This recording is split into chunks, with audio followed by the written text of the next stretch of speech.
Yes, so I'm live again. They tried to put me down, but I survive again. I jump in the car and I drive again.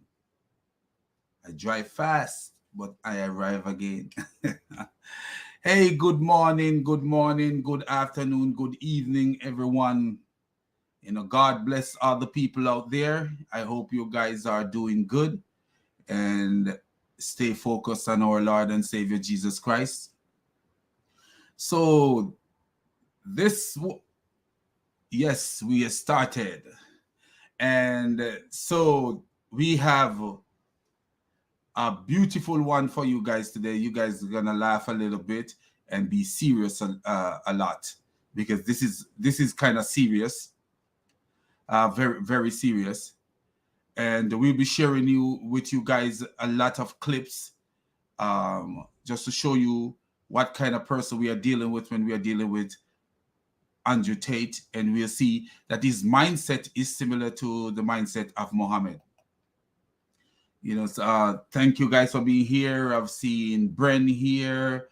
I've seen RJ is in the house. Phil O'Hara is in. I'm maybe messing up your name, my brother. It's in the house. Nemesis is in the house, and there are more people in the house. So God bless you all, man. Thank you for being here with me. And I want to say all praises to the triune God, the God who is above all gods, the God who gives us wisdom to decipher things and to make sense of sensible things and to make nonsense of things that are nonsense. And as I will always say, Islam is nothing but pure nonsense. And we see that Islam is nonsense, and why people like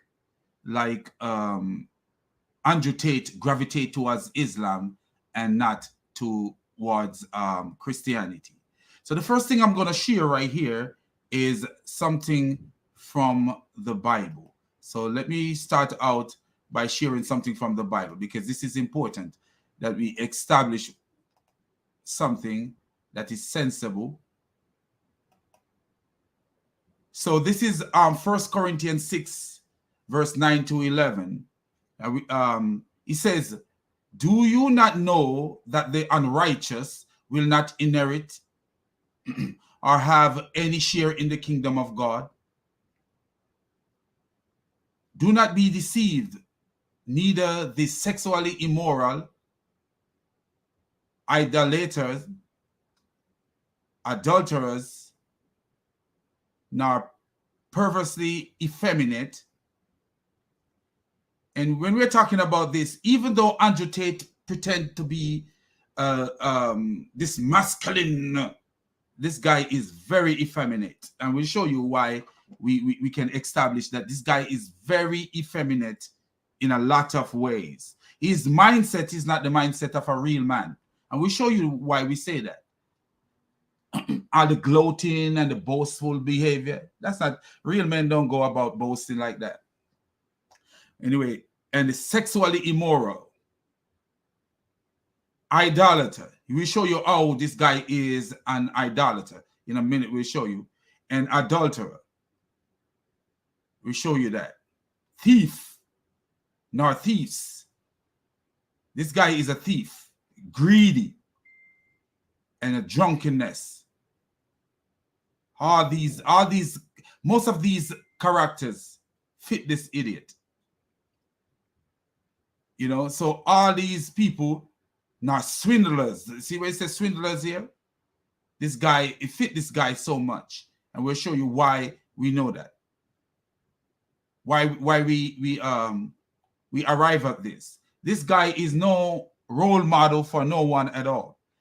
And it is sad that we're going to see a question that Piers Morgan asked him a question.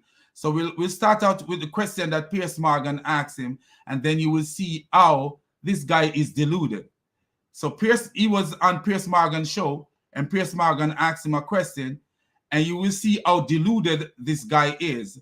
That this guy is living in a world that doesn't even exist. He have no idea, and this is why I actually say he's an idolater. Why? Because he idolizes himself. Any man who put himself to this high position and glorify in himself is an idolater. Muhammad Ijab is an idolater. Ali Dawa, all those clowns are idolaters. Because what? They do things to be seen.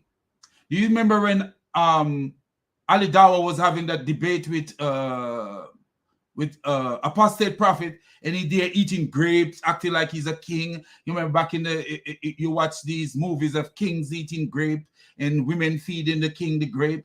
Idolize themselves. Idolatry. That's what idolatry is. You know, and idolize ideas. Like you see how he idolized Islam, even though I'm gonna show you something. Even though he idolized Islam, he asks a girl a question, or a girl asks him a question, and he make the cross sign. He say Islam is the only religion, but the girl asks him a question that have something to do, very sinful question, and he make the cross sign. Why didn't he say mashallah or subhanallah or whatever they call it? But you know, he made the cross sign because the devil will speak. The devil will speak. And we'll show you guys all these things as we go. So the first thing we're going to show you guys here is when, and thank you guys for being here. Hit the like button. Thank you. Hit the like button. Appreciate all of you guys, man. God bless you all, man. Even Dawood Ali, the donkey, I appreciate him here. So anyway, look at this. We'll show you the first question that the Piers Morgan asked this clown, and you see how he answered. So listen to this. Should young men, though, all aspire to be like you? Should young men aspire to... So Piers Morgan asked him, should young men aspire to be like him? And listen to young men, though, all aspire to be like you? And listen to what the clown answer is going to be. Listen to what the clown answer is going to be. And, you know, living in the United States, we realize, you know, when I came here, I came into the ghetto. I landed into the ghetto because I couldn't do better, and that's where I landed. When you land into the ghetto, not just say that all the people are in the ghetto are alike. No. There are people who in the ghetto who are in a trap in the ghetto, and they can't get out of the ghetto because they're just trapped in the ghetto, but they are good people, hardworking people. But then there is another set of people in the ghetto, and they have a ghetto mentality. There's a Jamaican artist called Beanie Man, and one day they asked him a question: why did you, when you become rich, you leave the ghetto behind? He says, ghetto mean to get out. But look at this. Even though this guy have all this money, you will see how stupid and ghetto his mentality is. Listen to him. Should young men aspire to work very hard, have no criminal record, become multimillionaires, protect and provide for the women close to them? Do you notice what he says? Have no criminal record. Let's go back.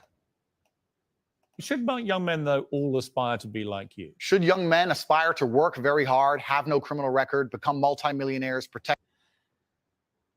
Have no criminal record. So what this idiot is saying, that because he have no criminal record, that means that he is not a criminal. Do you see that?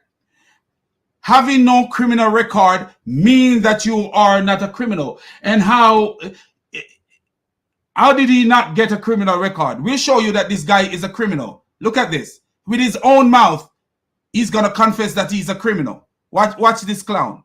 Just give me a little bit there, and I will show you. With his own mouth, this guy is going to say that he is a criminal. With his own very mouth. Own very mouth, he's going to tell people that he's a criminal. Watch this.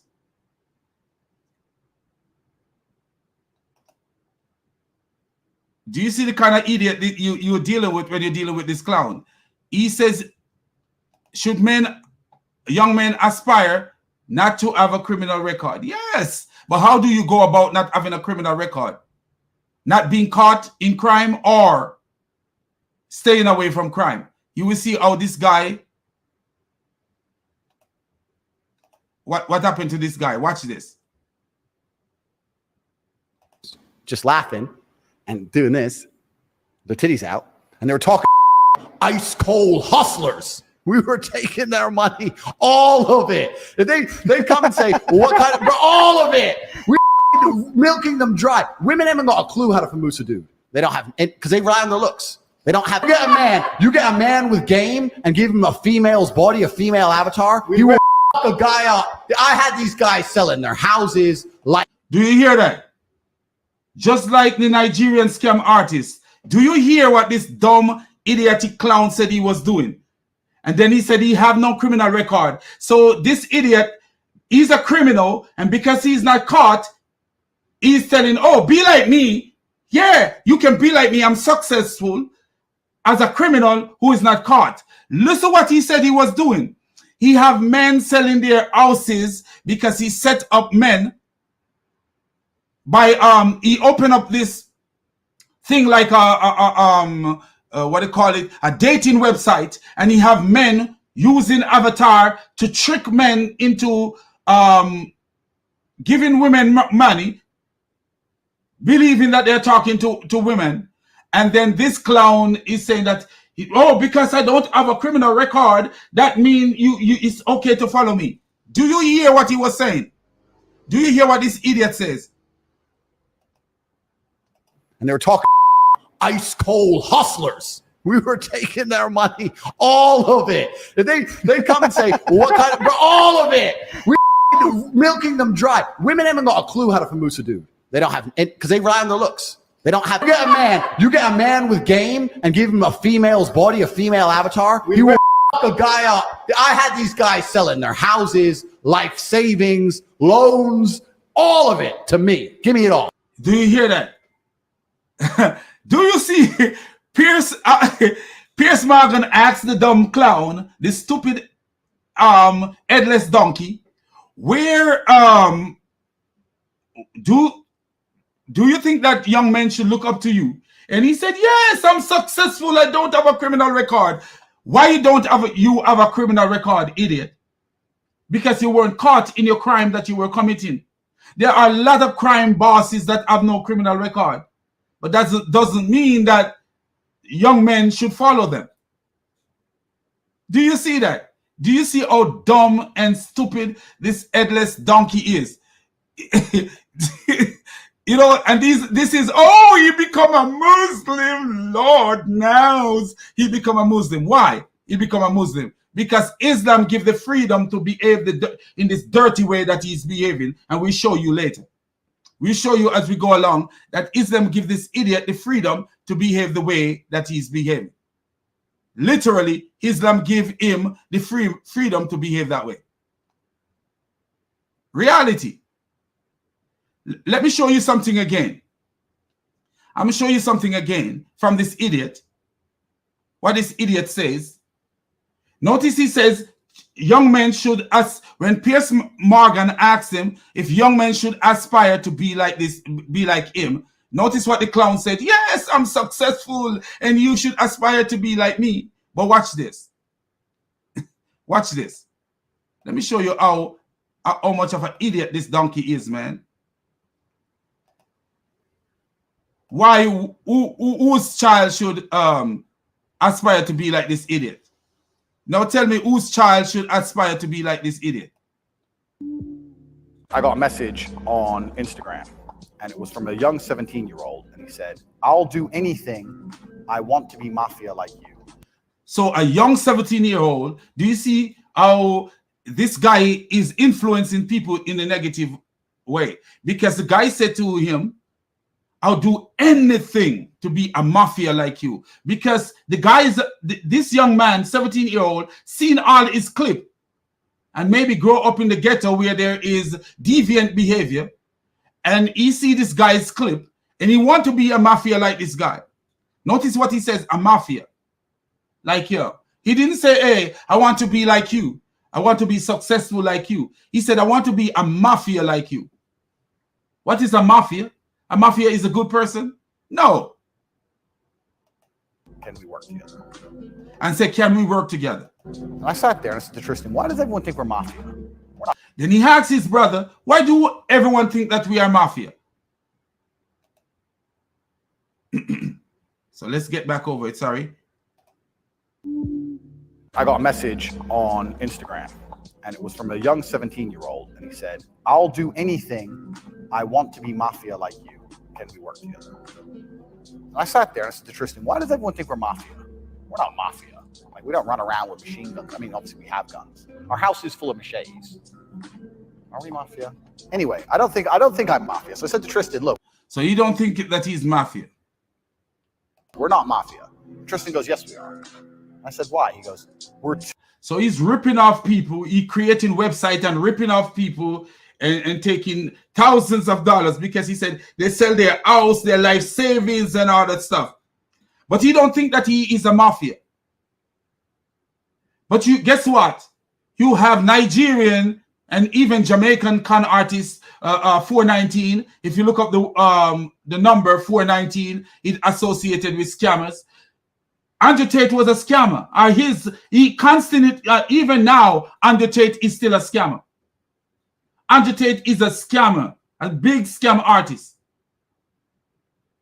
A scam artist, and you look at it, he's questioning himself because he's so much into himself and what he's doing, as if he don't look at himself as the mafia. The mafia was scam art. Why do you think they call it mafia? The mafia was scam artists. People in Jamaica will say, "Man, you're a mafia." What do you think they mean when they say you're a mafia? They mean you're a scam artist. You know, when a Jamaican say to you, "Man, you the mafia, man. I'm messing with you, you're a mafia." What do you think they mean? You are a scam artist. Andrew Tate admit that he's a scam artist, but then he's saying to himself, "Are we the mafia?" two huge fighting brothers with women naked on the internet. I'll say women naked on the internet. So he got women naked on the internet. Wow. Wow. And then when Piers Morgan asked him if he think he's a role model for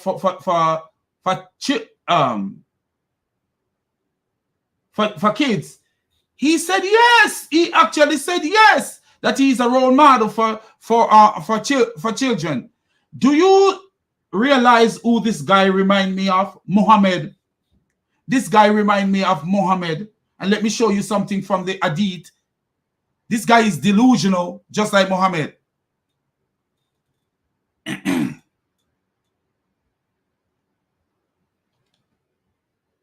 This guy is delusional just like Muhammad. Narrated Aisha, once the prophet was bewitched, so that he began to imagine he had done a thing which he had not done. Delusional.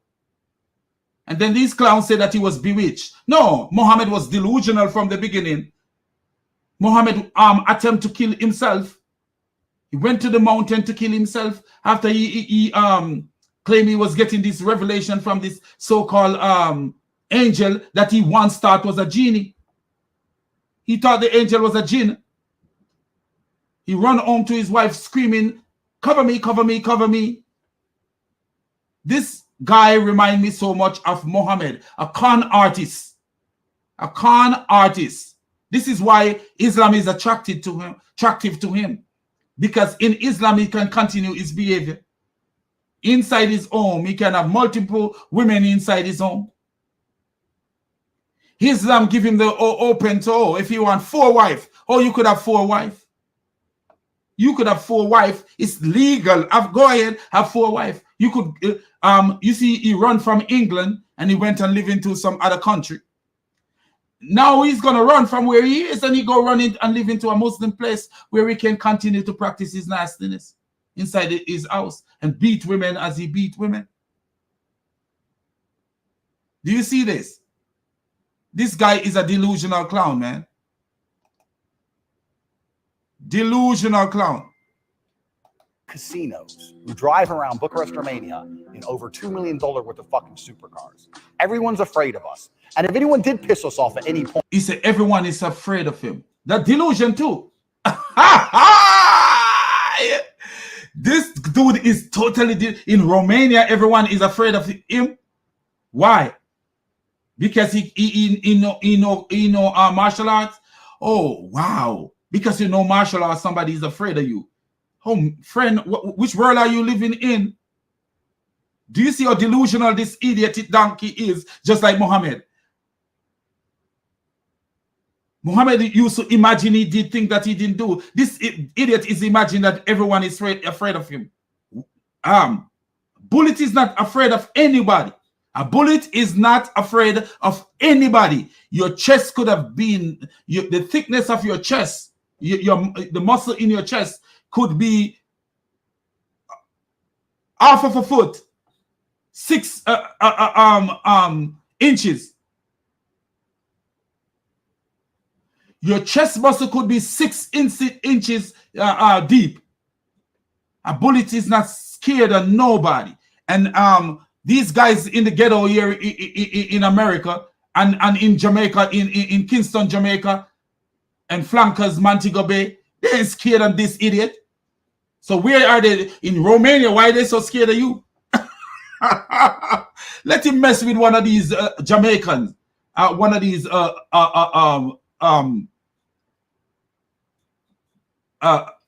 Mexican people living up in that kind of life in Mexico. This guy is people are scared of us. Scared of who? Scared of who? A bullet is not scared of nobody. Nobody whatsoever. Ain't nobody fight. People don't fight. It's not the old or grandfather days.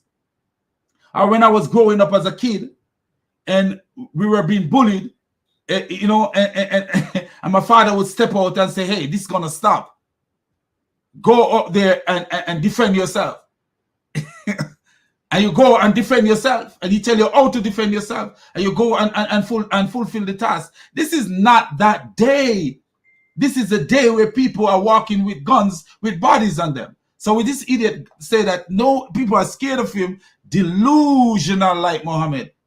He's imagining that people are scared of him, that people are doing things that in fact they haven't done.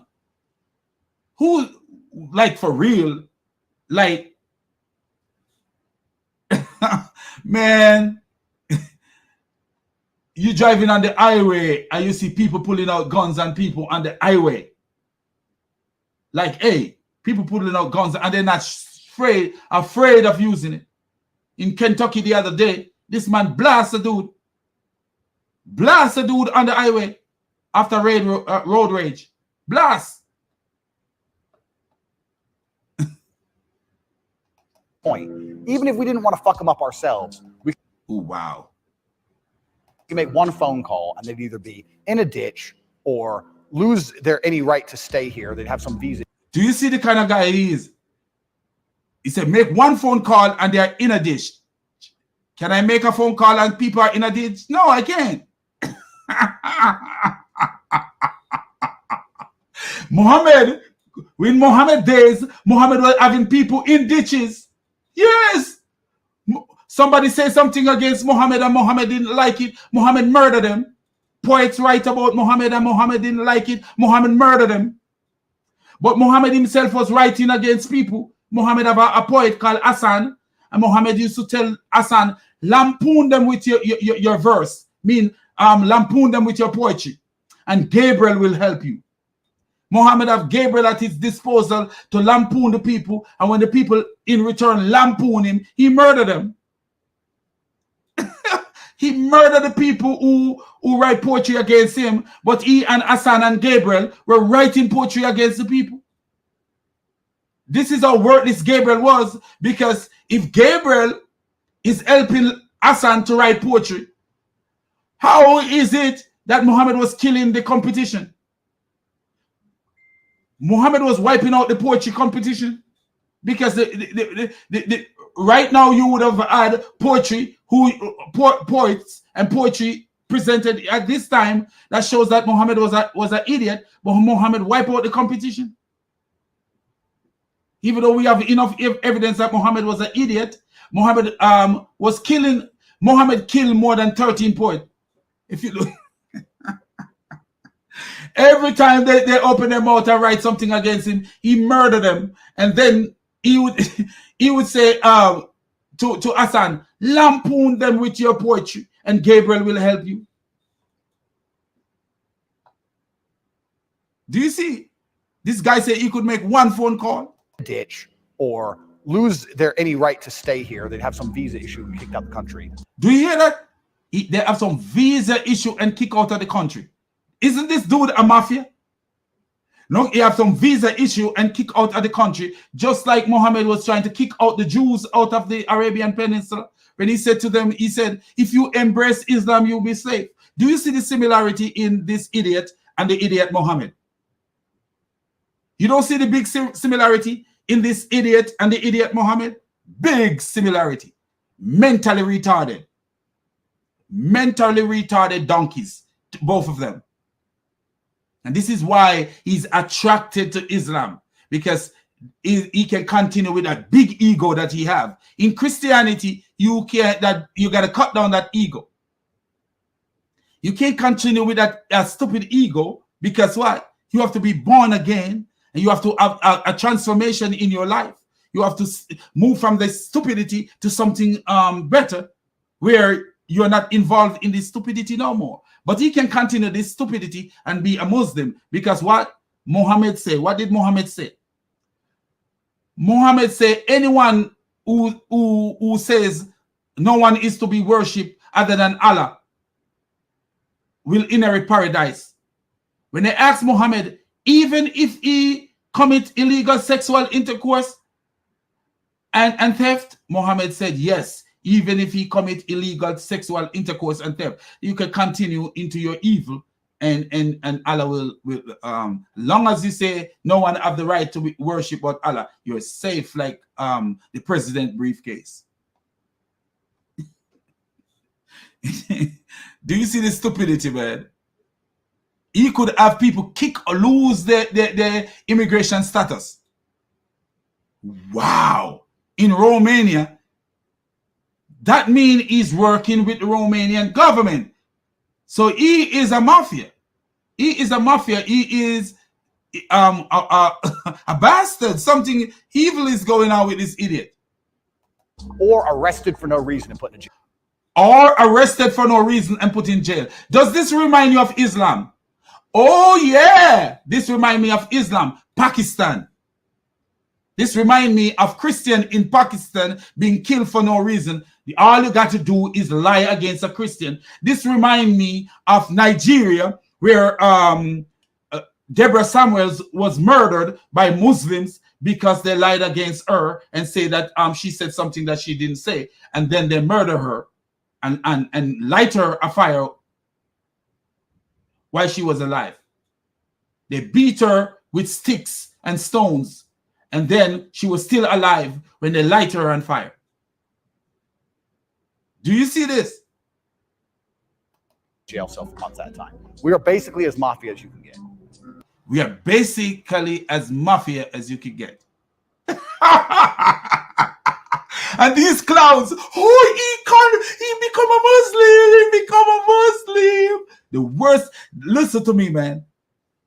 Listen to me. This guy here, if he was in the United States, he would be in jail right now.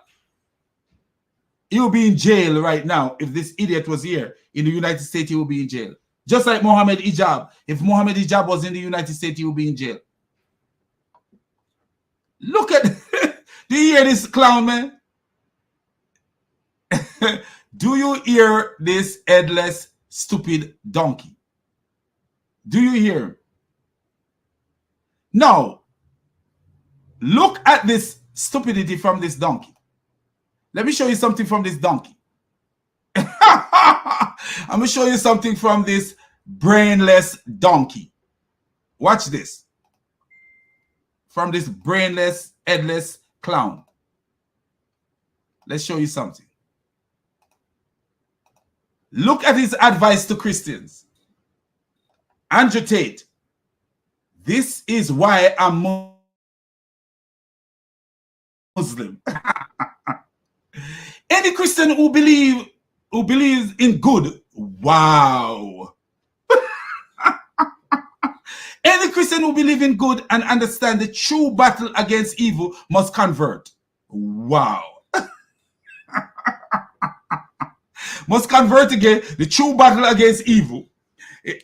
Hold on a minute. We're gonna show you. We're gonna show you something that come from this idiot mouth, and he's talking about battle against evil. So be patient. Indeed, the promise of Allah is true.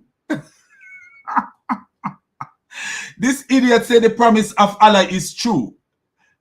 What a dumb, idiotic donkey this clown is, man.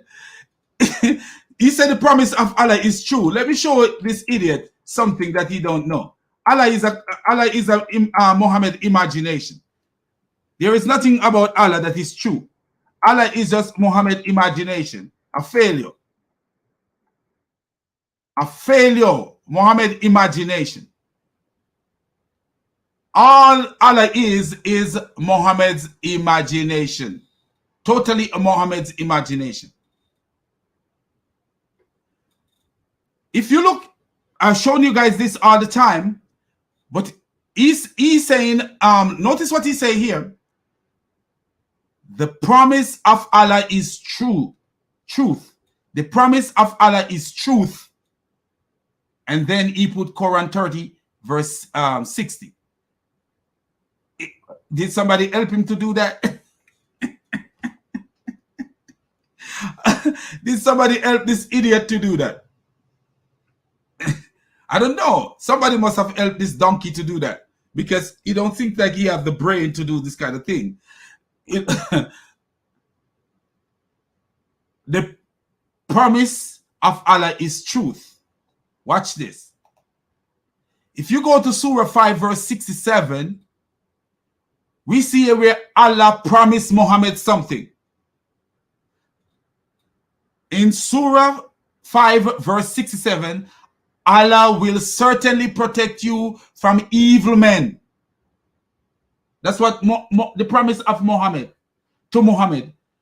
But Muhammad, and this is why you know that the Quran is from the devil. Why?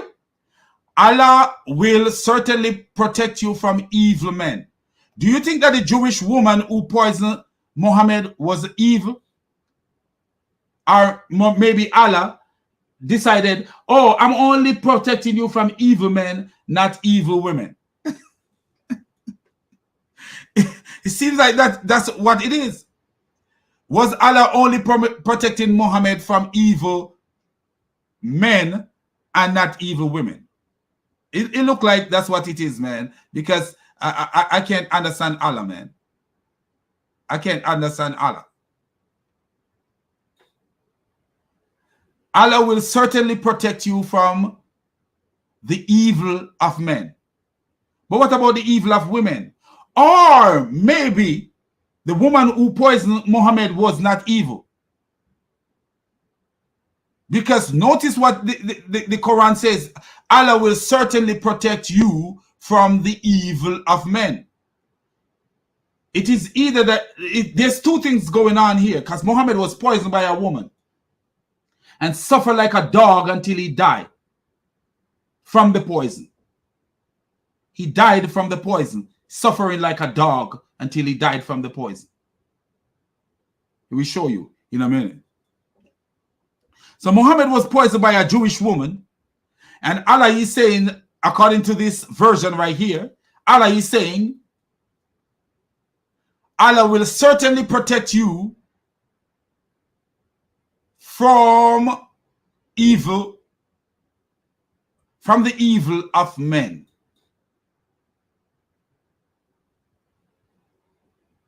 Maybe Allah will not protect him from the evil of women. In order for Allah truth, Allah promise is truth, it must mean that Allah did not include women in it because a woman poisoned Muhammad. Or the woman who poisoned Muhammad was not evil. She wasn't evil. It's got to be one of those two conclusions. Because Muhammad died like a dumb dog, like he deserved to die for his evil. And this is Muhammad dying. This is Muhammad dying. Let me show you.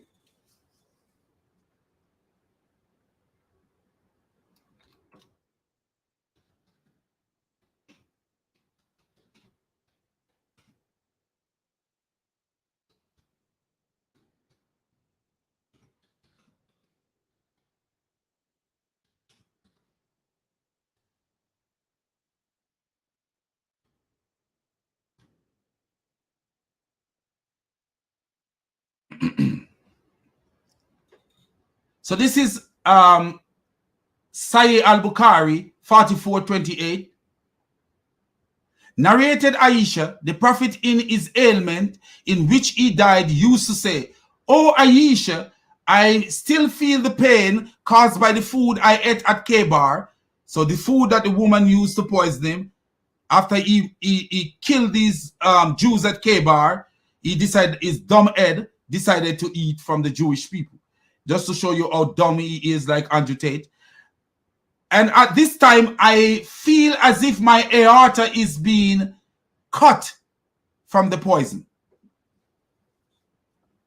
Muhammad feel like his aorta is being cut from the poison. But Allah says he will protect him from evil, the evil of men. So there is two conclusions to be drawn. Maybe Allah wasn't trying to protect him from the evil of women because it was a woman who poisoned him. Or maybe that woman was not evil at all. Maybe that woman was not evil at all. But if you look at this here, which most people know this, that the Quran threatened in the Quran, Muhammad is threatened that his aorta would be cut if he was a false prophet. If he invented anything against Allah, his aorta would be cut. In the Quran, it actually says, if you invented anything against us, we will take all of you and sever your aorta. And Muhammad said, I feel as if my aorta is being cut from the poison. So look at this.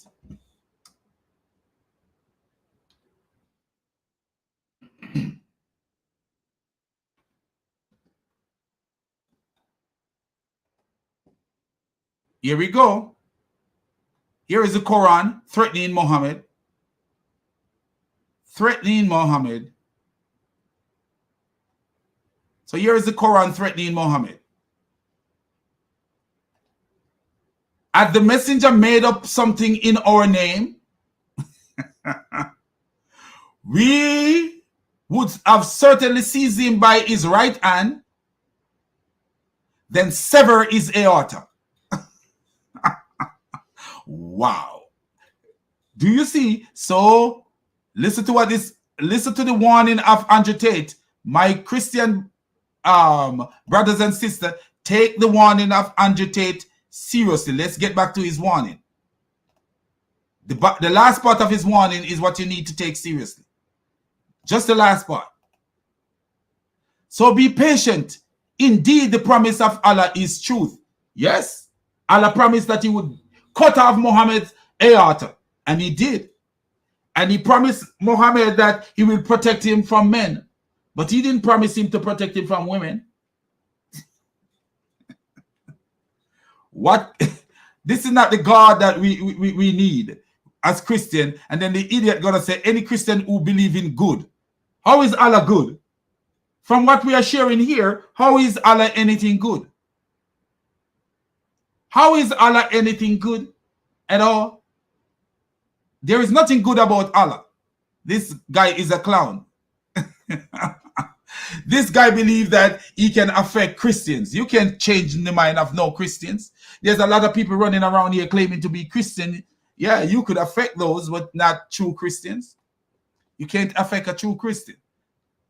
So anyway, let's reveal some more about this clown. Listen to what this idiot gonna say about women. And tell me if this is not like Muhammad. This idiot of the mind of Mohammed. Something was wrong with his bloody head. Mohammed. Something was wrong with his bloody head. What's this? Listen to this. Yeah, I can say this. I've legitimately done that. Girls run their mouth. I start beating the fuck out. I'm not even having sex. Did you hear what he says? Can I say this on YouTube? Girls running off their mouth, I just beat them up. I'm not going to say exactly what he says. He literally say, girls are running off their mouth and he beat them up. Beat up the girl. So a girl is running off their mouth and he beat up the girl. I wonder where he get that from. Do you see how similar this idiot is to Muhammad? You wonder where he get that from? Watch this. A beating from. He's of the same devil that was leading Muhammad. So that's why I say he make a lateral move. Andrew Tate make a lateral move. If anybody understand what it means when they say you make a lateral move. A lateral move is that you move into similarity. You know, you could make a upward move or a downward move. And you also could make a lateral move. A lateral move is going to something similar to what you already have.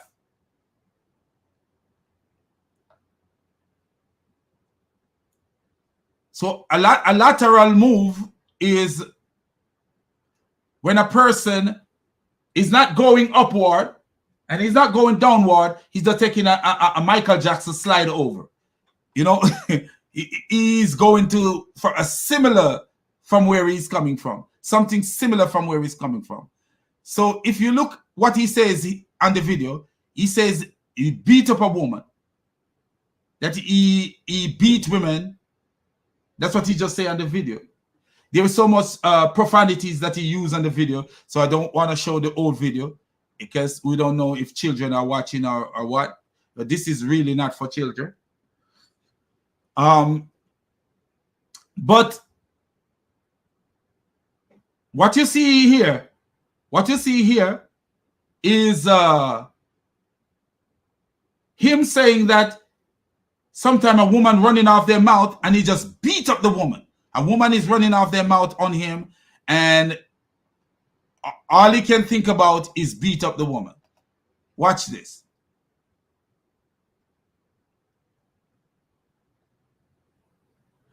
You know, women want to be abused. They love it. You see, that's actually his own word. But because he's using so much profanities, I won't get into all that stuff. So watch this now. Watch where he get that from. Look how similar he is to Muhammad. Look how similar he is to the donkey Muhammad. Watch this. This is Surah 4, verse 34. Let's go down to Shakir. Men are the maintainers of women because Allah has made some of them to excel others and because they spend out of their property. And this is, you know, that this is not a God. You know, this is not God speaking because there are women who make so much money that they don't need your money. You know, this is not God. This God was just for the 7th century. This God is not for this time. Not for this time at all.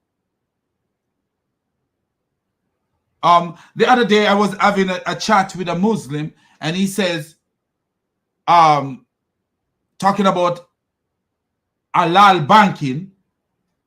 We're talking about the banking system in America is corrupt and this and that. Anybody have any time? If you want to see stupidity, look what's happening in Turkey. There's inflation going on all over the world. And even though we are in America and we are crying, we are actually doing better than a whole lot of economies. And look what's going on in Turkey. Just take a look at what's going on in Turkey. You will be so surprised. Because the government in Turkey is trying to go to halal banking. Oh man, the economy is, oh, for real. They are having such a down spiral in their economy because of the stupidity of Muhammad. Because of the stupidity of Muhammad, they're having a down spiral in their economy. Muhammad was such a clown that he don't realize that in order to run a society, there have to be interest. People have to invest into things and get interest from what they invest in. You can't put money into something and don't get interest on it and what you're in. People are lending your money out, and when they lend your money out, they are making from your money, and then you don't get any interest from it. Those kind of stuff is what build an economy. Interest, by building interest, putting more money goes out, more money come back in. That's what build up economies. Look what happened there. You see the stupidity. But anyway, let's get back to this.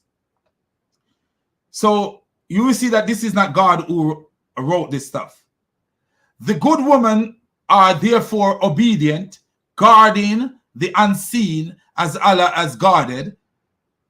And as to those on whose part you fear desertion, admonish them and leave them alone in sleeping places and beat them. Do you hear what Andrew Tate says? The women love to be beat when they're running off their mouth. He just beat them up. So when a woman is running off her mouth on him, he just beat them up. Beat them up. That's what Andrew Tate is in. Beating up women. What a clown, man.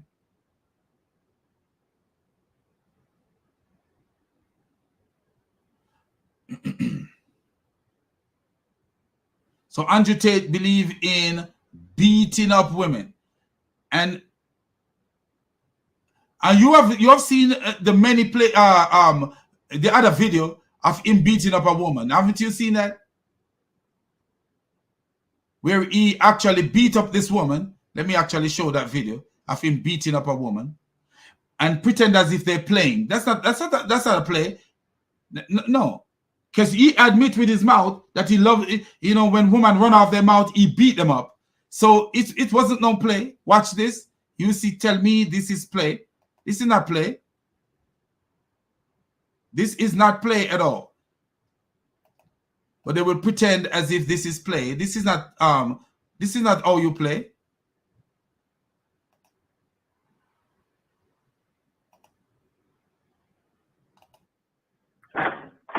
You can't say belt because you're a jerk. Show me the bruises. Bam. I have an idea. You know what my idea is? You know what my idea is?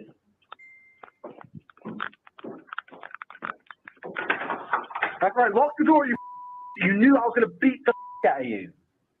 If you behaved, I wouldn't have to hit you, would I? You don't. Get out.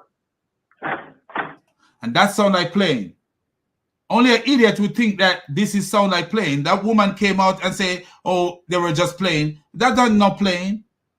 Listen to the woman, what she says. And listen to her voice and tell me if that sound like playing. That don't sound like a playing. She had bruises on her, and then belt because you're a jerk. Show me the bruises. Bam. I have an idea. You know what my idea is? You know what my idea is?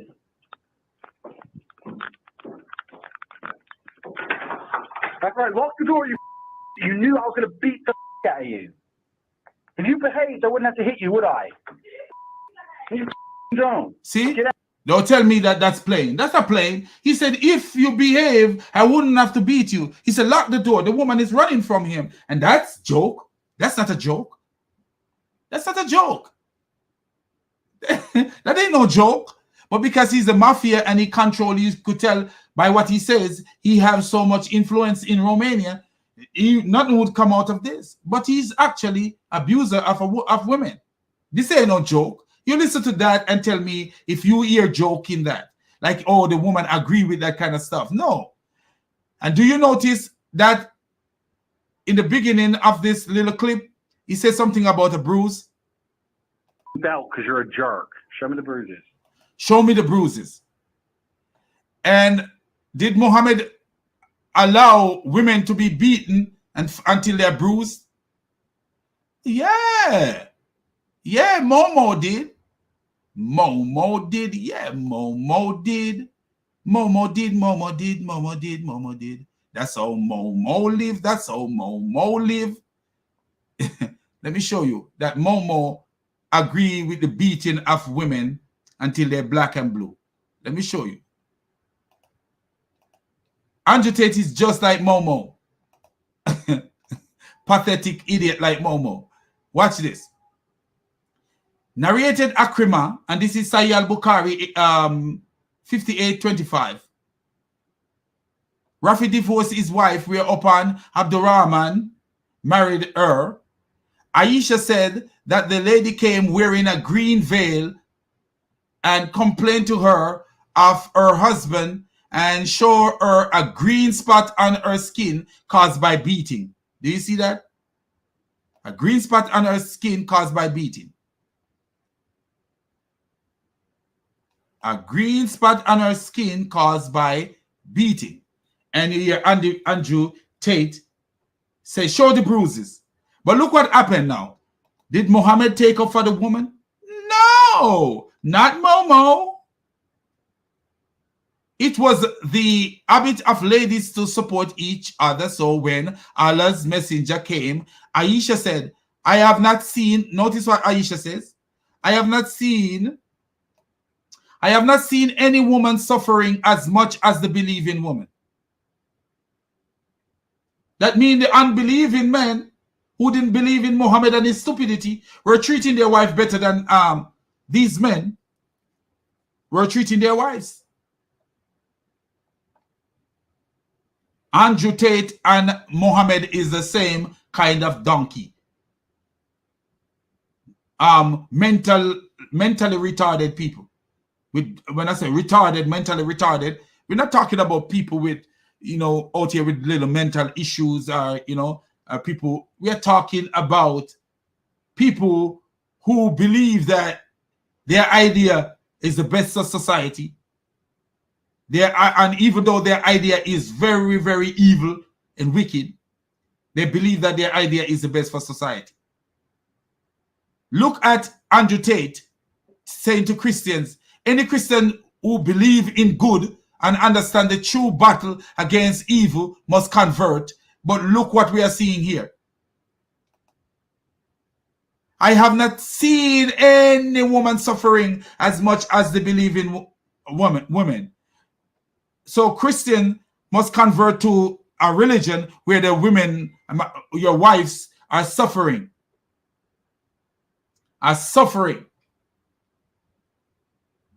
Because a true Christian man doesn't beat his wife. He doesn't. He doesn't beat his wife because his wife is his own flesh.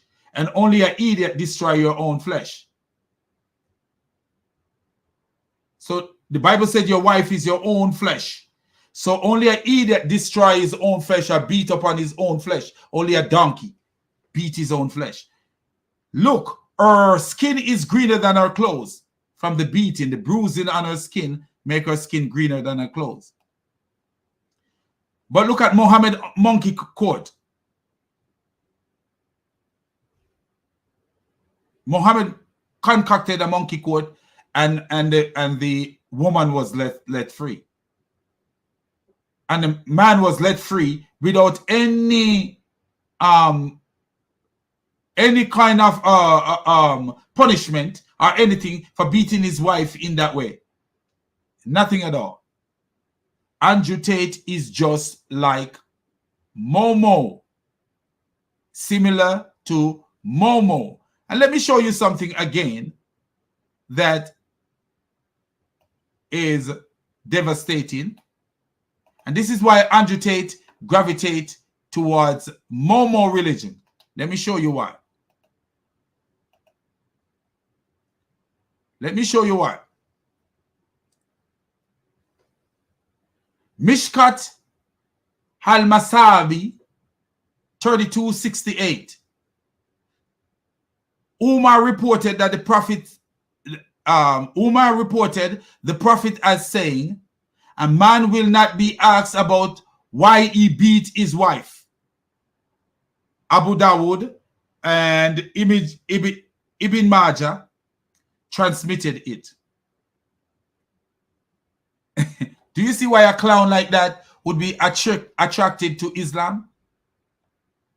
Yeah. Because Islam is his religion. Islam is his religion. Let me show you something that this idiot say about women. I think I have already showed this one before. And we show you what this idiot say about women, just to show you how stupid he is. Let me show you something that this clown say about women.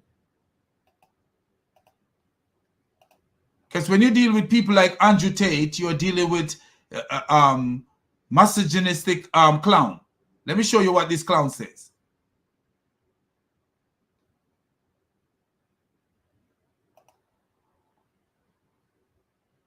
Man owns the woman. This is all ancient. All the things I'm saying are things that were largely accepted by society forever. Do you think that women are property? When a bride is walking down the aisle to marry the groom, the father walks next to her and gives her away. True or false? That is something that happens, yes. So you're giving her away. Does that not sound, at least in some way, semi-related to property at some degree? Some form of... Do you see how stupid that he is? That our man giving away his daughter to her husband is a property. So is your daughter a property? Your property? No. But when it comes to a man giving away his daughter in Islam, your property. We already showed that in Islam that you're a property, because in Islam we actually have in Surah 2 verse 223 that says your wife are like farmlands for you. And a matter of fact, it's the translator put the word like into it. Because if you look at the other translation, you see your wife are your tilth. Your wife are your tilth. That means your wife is like a farmland. Your wife is like a piece of garden that you have. You own a piece of garden, and that's what your wife is equal to in Islam. So if you look at this, your wife are your tilth. And if you look up the word tilth, it is like a garden. Your wife is your garden. That's actually what it means. In this one, it says your wife are like farmland. So approach them. And this word is not there.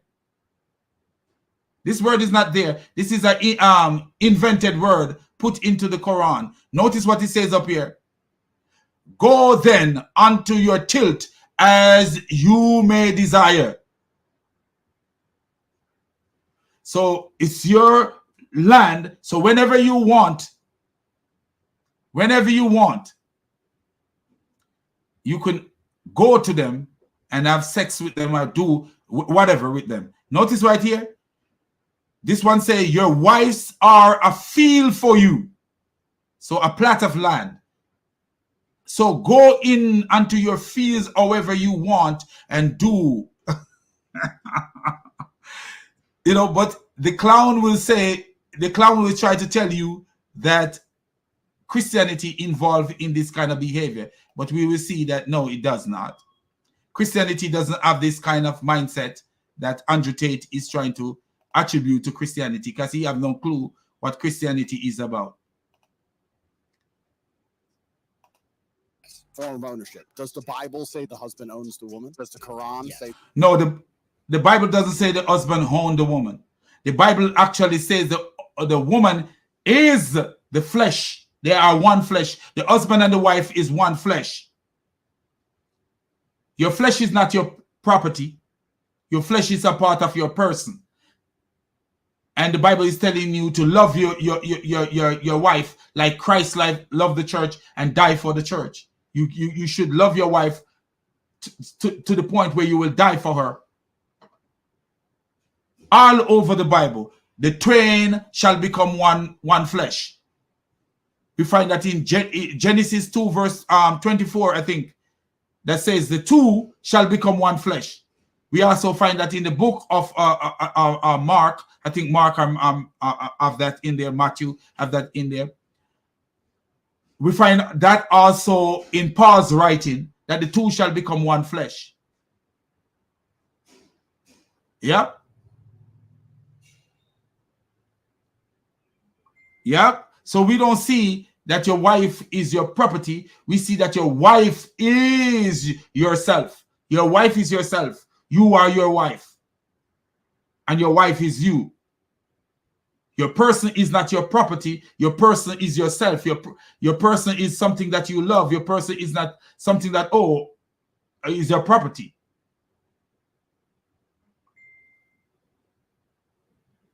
Nothing like that you will find in the Bible. This guy is a clown. And also, when from Brother Sam, I learned this the other day when I was listening to one of his sessions. When God created Eve for Adam, what did Adam say?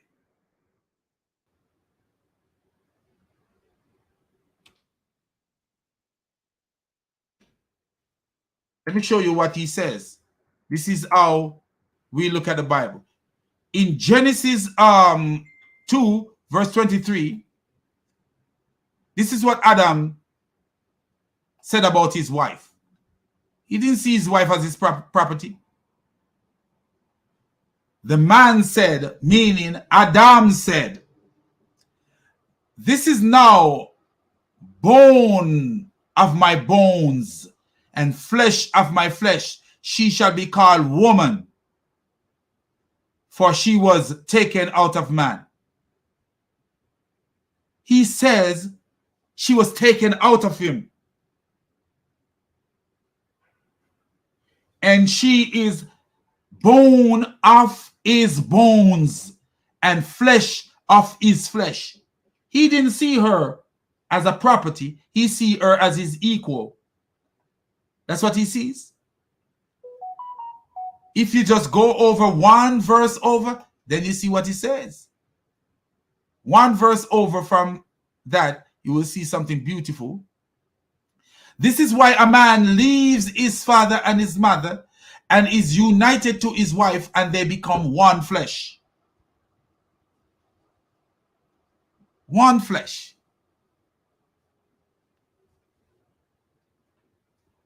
Do you see that? We don't have that concept that this clown is trying to attribute to Christianity.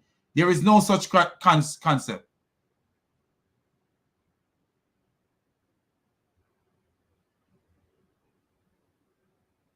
I know, I know Trinity Matrix, I know. But, you know, sometimes when they say some things, you can use it against them, you know, so you let them talk because, you know, they're just like Andrew Tate, a donkey like Andrew Tate, so you let them talk. Okay, so anyway, we continue.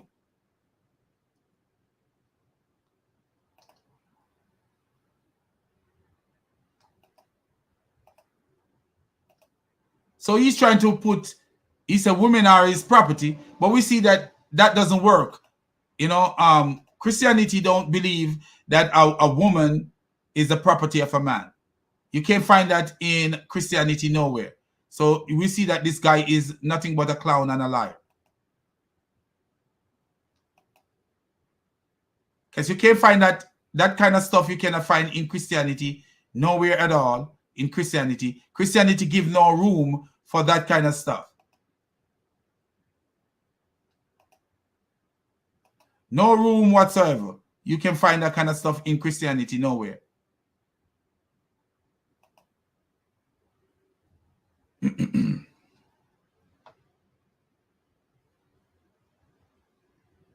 So, so far, what you see from this clown, similarity in this clown and Muhammad, and this is why he attracted to this kind of religion, because you see the similarity in his nonsense and his belief with the belief of Muhammad, so similar in their belief. That's what you see so far. You don't see you will see why this clown could never be a Christian, because Christianity is not appealing to him. The reason is because Christianity doesn't endorse his dirty lifestyle. Christianity does not endorse his kind of lifestyle. his kind of lifestyle is not endorsed by Christianity at all. So let's play this clip from this idiot, and we show you how much his mind is gone. Look what he says here.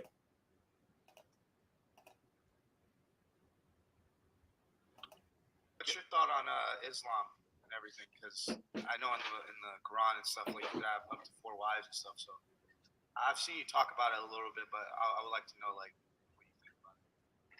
I think it's the last religion on the planet. So if you notice what the guy asked him, in the Quran he said you could have 4 wives. The guy said in the Quran it says you could have 4 wives. But do you remember when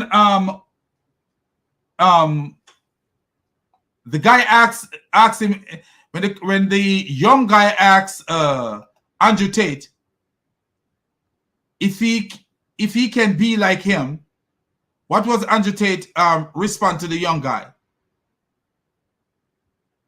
He literally says that he is a mafia. He walk around, he have women, all these women, you know, talking about how many women he have.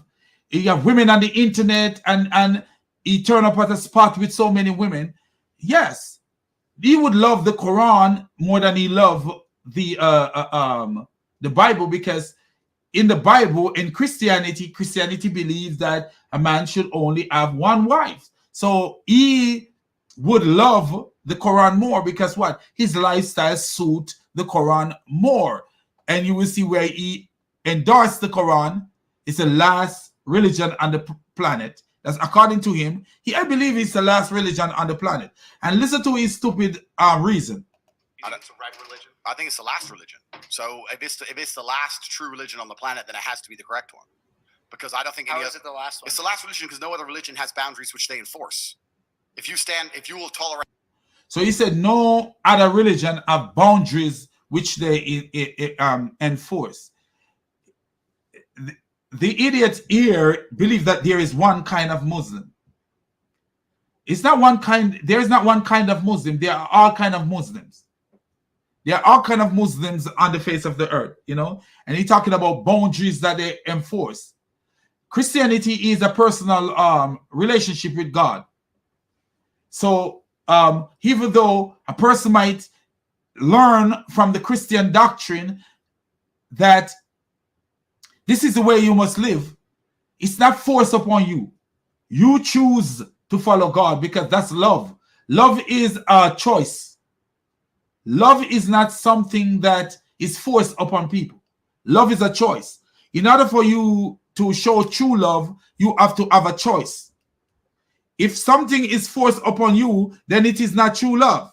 Like, for example, do Muslims really love Allah? No, they don't. Because in their society, they are forced to show love to Allah, to show any form of love to Allah. Christians make choices. Like I, for myself, no one forced me to be a Christian. No one forced me to follow our Lord and Savior Jesus Christ. I follow him because I love him. And even when I fall short, I am reconciled to him because of his love for me. It's not so in Islam. Islam is a forced religion upon yourself. It's a dictatorship. So what is this guy saying? That a dictatorship is better than when you dictate how a person lives. It's better than when you allow a person to live and make choices for himself. But look at his lifestyle. While he's saying all this stuff, his lifestyle is not the lifestyle of a person who wants people to be dictating to him. Because if you're beating up girls, that means you're violating the law of the land. You beat up girls, and you say that you take them to the bedroom and they keep running off their mouth, you beat them up. Do you believe in law? Do you believe in following laws? It don't seem like you do. Right, everything, then you stand for nothing. If your book says X, but you refuse to say the book says this, I'm sticking to what the book says. And what Christian refuse to say what their book says? What real Christians refuse to say what their book says. And, you know, like, for real, would a real Christian want to live like Muhammad? No. We have a standard above Muhammad's standard, and we don't want to live like Muhammad. We don't want to live like Muhammad. Muhammad was so nasty and dirty that he was walking around with semen on his clothes. Who want to live like that? Tell me what cognitive person want to live like that? You're walking around with semen on your clothes, making boasts that Gabriel gave you things that make your sexual drive more than anybody else. Give you things to make your sexual drive like that of 30 man or 40 man or whatever the boast was. No, we don't. A Christian doesn't want to live this kind of life, the Islamic life. But Christianity is a choice, and this is why it's real. When you see a person living the Christian life, it's attractive because what? He make a choice to do that. He's not forced by no society to do that. Oh, if you don't do that, we do this, and we kill apostate and stuff. If you refuse to be a Christian, then we kill you. No, in Islam, you refuse to be a Muslim, and they kill you. Doesn't matter what the subject is, right? I don't want to get us banned. I think, So everyone can work it out. If you're a Christian, 99% of Christians are ignoring every single rule inside the Bible every single day. Christians interpret the Bible, you're saying? Like they pick and choose what they want to Oh yeah, stick with, they'll try and say. So he said, and this is what make look how stupid this clown is. What make a religion a true religion is because the people ignore. If people ignore the religion, that make the religion a false religion. What a stupid donkey. Like, so you ignore the religion, that make the religion a false religion. Moses had just took thousands of people from Egypt, and they ignore his religion. He went to the mountain to get goodness and good tidings to come back to them. And when he came back to them, they were worshiping idol. Does that mean that Moses' religion is not a true religion? Do you see how dumb this idiot is? His brain is like the brain of a bird, but this idiot is leading leading people who have full mental capacity. Who in their right mind would listen to this idiot? I interpret it and follow this idiot. I mean, follow this idiot. Differently. I believe in God, but I don't believe in that part. That's not what the book says. And that's the same thing you find in Islam. There are many people who believe in Islam and don't even believe in the Quran. They don't follow the Quran. They don't care about the Quran. Many of them don't care about the Quran. You remember, who was it? David Wood have a debate with a guy. What was his name? What was that idiot guy? Nasir Ahmed. And David Wood was showing him verses from his Quran, what's inside his Quran. And he said, it did not say that, David. Then when he read it, he keep reading it. He could not believe it was inside his Quran. And then he tried to explain it off. Like, that's not what he says. He says this is trying to explain it off. Because what? A lot of these clowns don't even know what's inside their Quran. They don't know the context of the content. Contents, not context of their Quran. They don't know nothing inside their Quran. So I don't know what this guy is talking about. And then there are different sects of Muslims. There are Sunni Muslim, there are Shia Muslim, and other different sects of Muslim. The Sunni Muslim don't believe the same thing that the Shia Muslim believe. The Sunni Muslim actually say the Shia Muslim is not Muslim. So I don't know what this clown is talking about.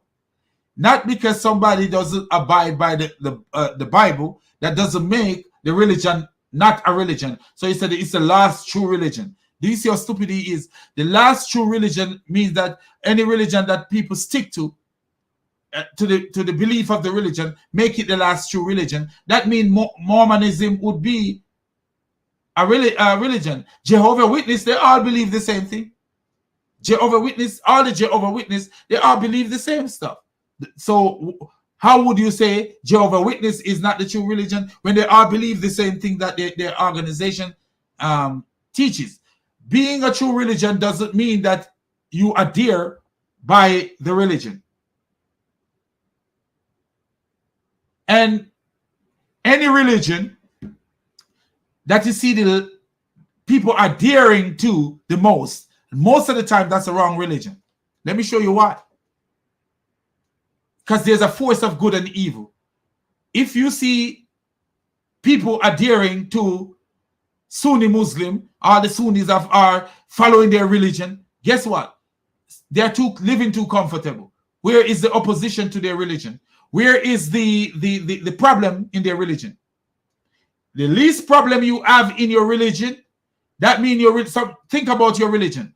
The least problem when it comes to what I'm talking about, if you have a least fight in your religion is a false religion.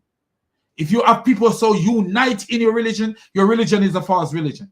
Why? Because where is the opposition? Where is the devil in your religion? Where is the devil fighting in your religion? Where is the devil stirring up things in your religion? Andrew Tate don't think about these things. I wonder now if he got a gin in his nose now that he's a Muslim, if he will start consider like, hey, I don't know. But as I say, this guy was always a Muslim. He just make it official. You listen to his tone and his stupidity, he's always a Muslim. It doesn't say ignore half of me. It says follow me. No, Only Muslims follow their book. No, true. So if you follow the book, that makes your religion true. Do you see how dumb this idiot is, man? Foolish. Following a religion doesn't make the religion true. As I say, Moses, the case of Moses is prime example. That Moses gave them the true religion. They see the mighty power of God, but yet still they leave the religion. So many of them leave the religion to worship a golden calf. Does that make Moses' religion a false religion? This guy is a donkey. The brain of a cow. And listen to what he's going to say here. Muslims who don't completely follow the Quran. But I'm saying that if you were to go out there and try and find Muslims who live true to the Quran completely, you can find them. Yeah. You ain't gonna... So if you live true to the Quran completely, that means your religion is true. Do you see the head on this donkey? Can somebody pin a head on this donkey? Instead of pinning a tail on this donkey, can somebody pin a head on this clown? No diss on any religion, but like, you're not gonna find a Muslim slut. Like that's right. Like a woman that's Look at this idiot. You will never find a Muslim slut. Wow. If a Muslim man can have 4 women in their home, how do you know what's going on in their home? A Christian man is called, you will never find a Christian slut. Because if you're a slut, you're not a Christian. A Christian man is entitled to 1 wife. A Muslim can have 4 wives. So he could practice sluttery in his home. He could practice homosexuality in his home with his women. You don't know what goes on in the home with a Muslim in a Muslim home. You don't. You see the pornographic, all the stuff about pornography and Muslim. You don't know what's going on in a Muslim home. You will never see. Not because you never see something, that doesn't mean. Look what Andrew Tate say in the beginning. When Piers Morgan asked him the question, do you think that you're a role model? In other words, do you think that you're a role model for kids? What did he say? He said, yes, I don't have a criminal record, but yet still he do criminal activities. So, but he wasn't caught. So not because you're not caught having in sin, that doesn't mean that you are not sinful. And this is how evil Islam make these clowns think. Like sinning in your home, in your home. You know, they could commit all the sins they want inside their home, but they come out in public, cover up their women like ninjas, and believe that, oh, it is okay. And then you say you will never see a Muslim slut. That's a lie. That's a lie. There's many videos of rich Saudis dancing around with women, with women around them. Many videos of that. That's a lie. Totally lie. Even though they are trying to be so discreet, you still have videos of them parading out there, doing stuff undercover. There's so many videos of homosexual priests, homosexual Muslim sheikh. Literally, you've seen this coming out now. Homosexual sheikh, just like they have homosexual priests in some of these organizations. You know, because what? Inside, there is no culture that is better than another culture. There's undercover culture. In my country, about 10 years ago, you could walk through the old city of Montego Bay and you never see one gay person. About 10 years ago in my country, you could walk through the 10 or 15 years ago in my country, you could walk through the old city of Montego Bay. Just keep circling the city for the whole day, and you don't pass one person that you could say. And Montego Bay is buzzing. Montego Bay is not like downtown where I live right now. That is not. When you go downtown where I live right now, you don't see that much people. Montego Bay, you go into the city of Montego Bay anytime, any day, except Sunday, you might see the least people. But any day you go into Montego Bay, you see thousands and thousands of people. But you walk through the city, look, and you purposely looking for a gay person. 15 years ago, you can't find one. You can't see nobody that look like they're gay. Right now, go into the city now and start walking. In no time, you'll find gays everywhere. Why? Does it mean that there were no gays in Jamaica at the time in 15 years ago? No. They were undercover. Why? Because of what consequences. What would happen to them? They were scared of the consequences. It's just the same way. A person with gay ideation is everywhere. There are many Muslims now running around that are gay. Hutman Ibn Farouk behaved like he's gay. He's an attention seeker. He acts gay to me a little bit. He does. I'm being real with you. That's my. I believe that he got a little funniness about him. He attention seek too much, and he you know, his behavior is not manly.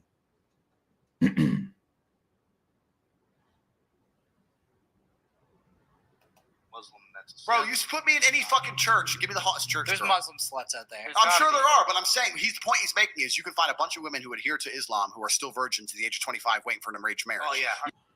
And the funny thing about this, there's some things going on. I didn't really want to bring this up, but there's some things going on in Muslim society. You'll be so surprised going on in there. In order to present themselves as virgin, a lot of Muslim women are involved in anal sex. If you think I'm lying, look up at Muslim women anal sex in Kenya and you'll see what's going on. Muslim women anal sex in Kenya and you will see what's going on. Just look it up, you see. In order to present themselves as virgin, because it's such a detriment on them not being virgin on the day of their marriage or something like that, you know what they do? They go out there. They go out there and they do other things. So, you know, and there are a lot of Christians out here who are, and even Christian men who keep themselves away from trouble. There's a lot of Christian men who don't involve in craziness, you know. But it's sad. It's sad. You see these Muslim grooming gang in the UK, you know, what is stopping them from grooming women in Muslim society? What is stopping them from raping women in Muslim society? Because they're covered up. There's so many things that goes on in Muslim homes that nobody know about. I'm talking about all this stuff you talk about. It's nonsense. Total nonsense. some. Yeah, you can find a couple. But you're right. There's probably more Muslims that follow. There's more devout Muslims than devout Christians. Christianity has. There are more devout Muslims than devout Christians. That's a lie. That's a total lie, man. That's a total lie. What people don't know, in Muslim societies where Muslims where Islam rule, it is considered breaking the law for you not to pray, for you not to do this. So it's not because you're more devoted. As I say, in Jamaica at one point, you could not find any gay person. 15 years ago, you walk through the whole Montego Bay. As big as Montego Bay is, you walk through the crowded Montego Bay. You can't walk through Montego Bay without touching somebody. But you couldn't find any gay person because the law there, even though it wasn't even a law that is put in by the government, even though there was a law. At one point, there was a law by the government called boogering. There was a law called boogering. But because of the law, the jungle law, where people will take the law into their own hands and say, hey, no, you can't, we don't want you in our society. Because of that, these people keep themselves hidden. Even though they are gay, they keep themselves hidden. It is the same way in Muslim society. Because of the consequence of not praying, the action, if you're not praying because of what could happen to you if you are not practicing, people practice. It's not because they're more devoted. It's because of what will happen to you if you're not taking part into these ceremonies and these ceremonial things and these rituals. What will happen to you? This is it. A backslider, apostate can be killed. So it's not because they are more devoted than anyone. A Muslim woman can be killed for illegal sexual practices. It's not because they're more devoted. It's because of the consequence of their action. If in America, look at for the law of abortion law. When an abortion law is passed, guess what? You are gonna see less abortion, and not only that, they're gonna be undercover abortion. Yeah, you're gonna see less abortion, and they're gonna be undercover abortion because people can research and do all kind of stuff and how to commit abortion, because this is the way society rolls.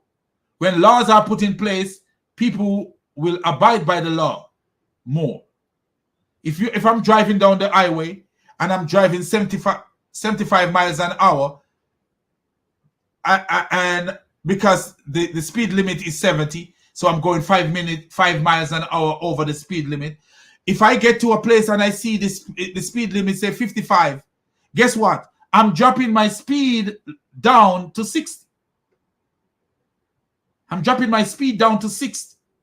When I see the 55 mile, because most of the time the police will let you get away going 5 mile under 5 mile over, and are the equal.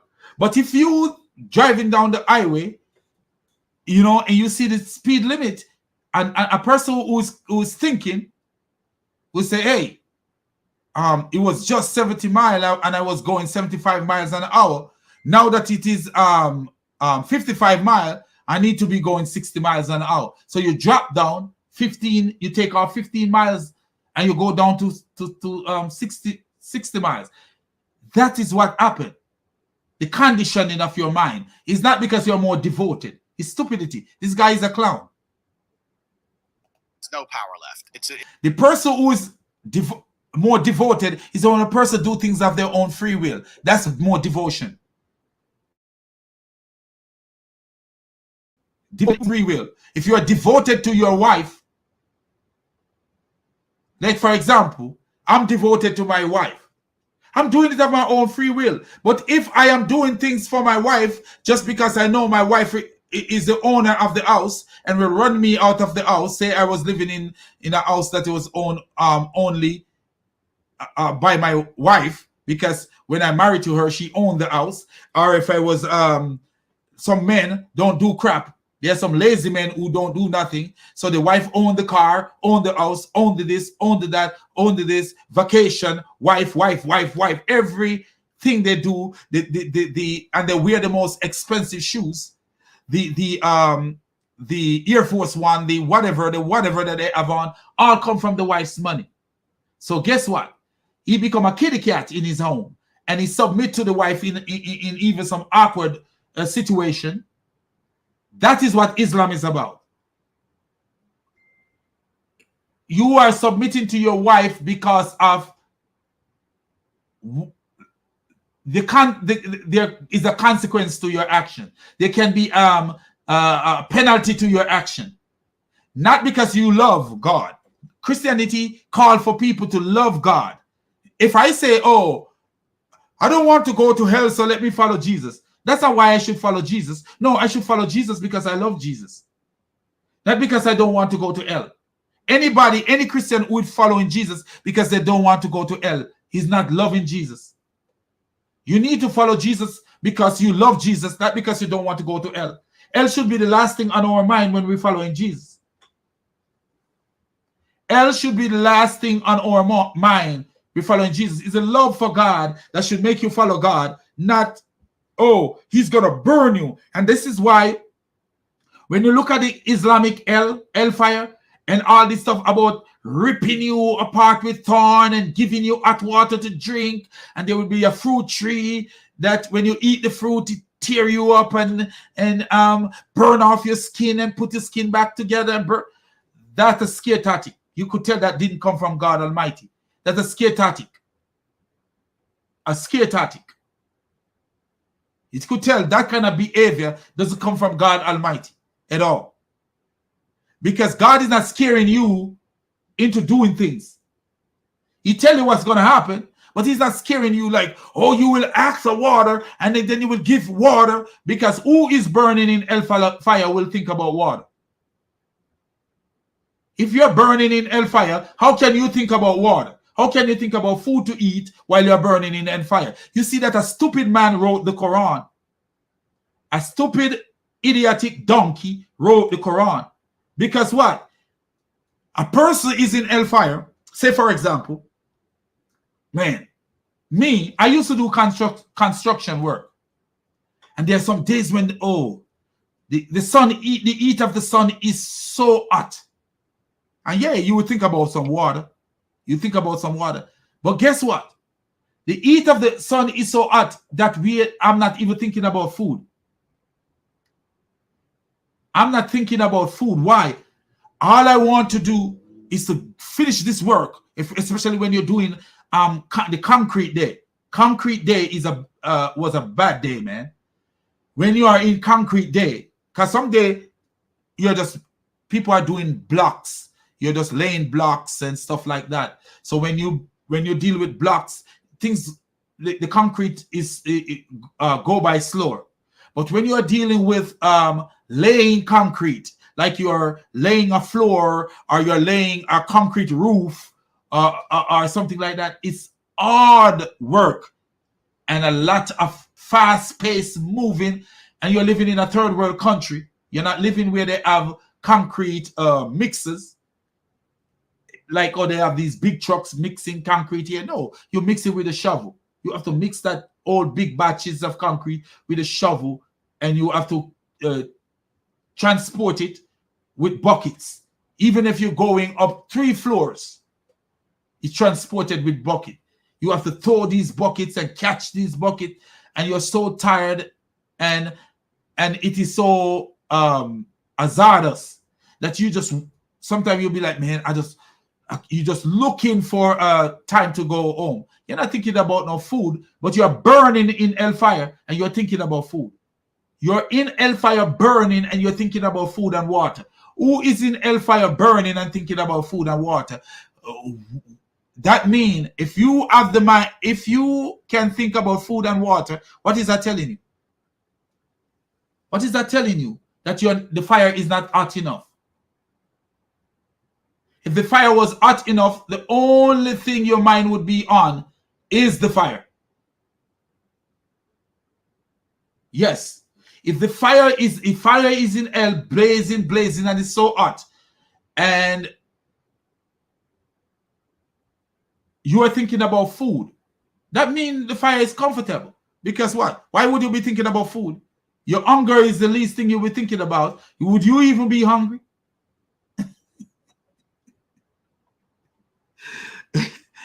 This is the idiot who wrote the Quran. It's a power. Even the Pope is up here talking about, and I want to make this very, very clear. The Pope is not representative of Christianity. This is so idiotic this guy is. He gone into the Pope and this. Men and women lay together. And then the Pope is going to stand up now and saying that you can be a gay preacher. That's the Pope. The Pope said that. The Pope said that while there are Ilhan Omar, a politician, a leader in the United States, believing in gay marriage. And she's a Muslim. She believes in gay marriage. Sister Ilhan,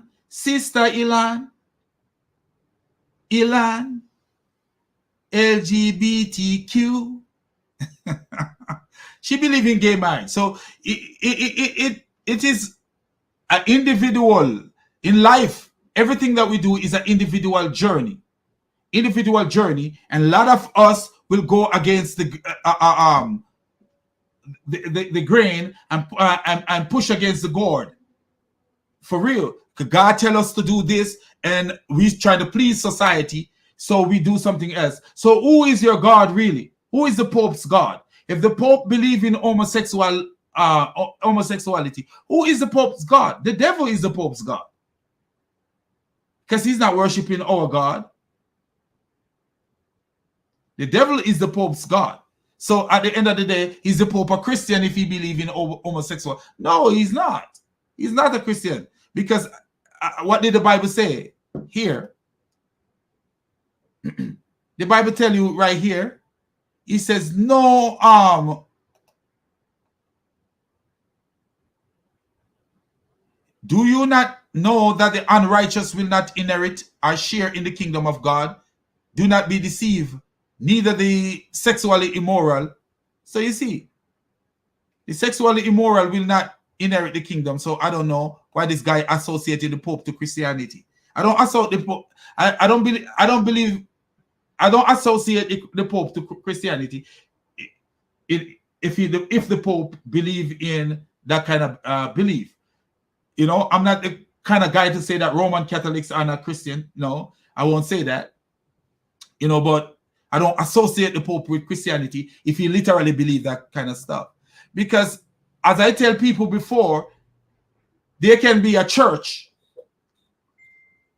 and only one Christian in the church. In the whole entire church, which have 4,000 members, only one Christian in the whole entire church.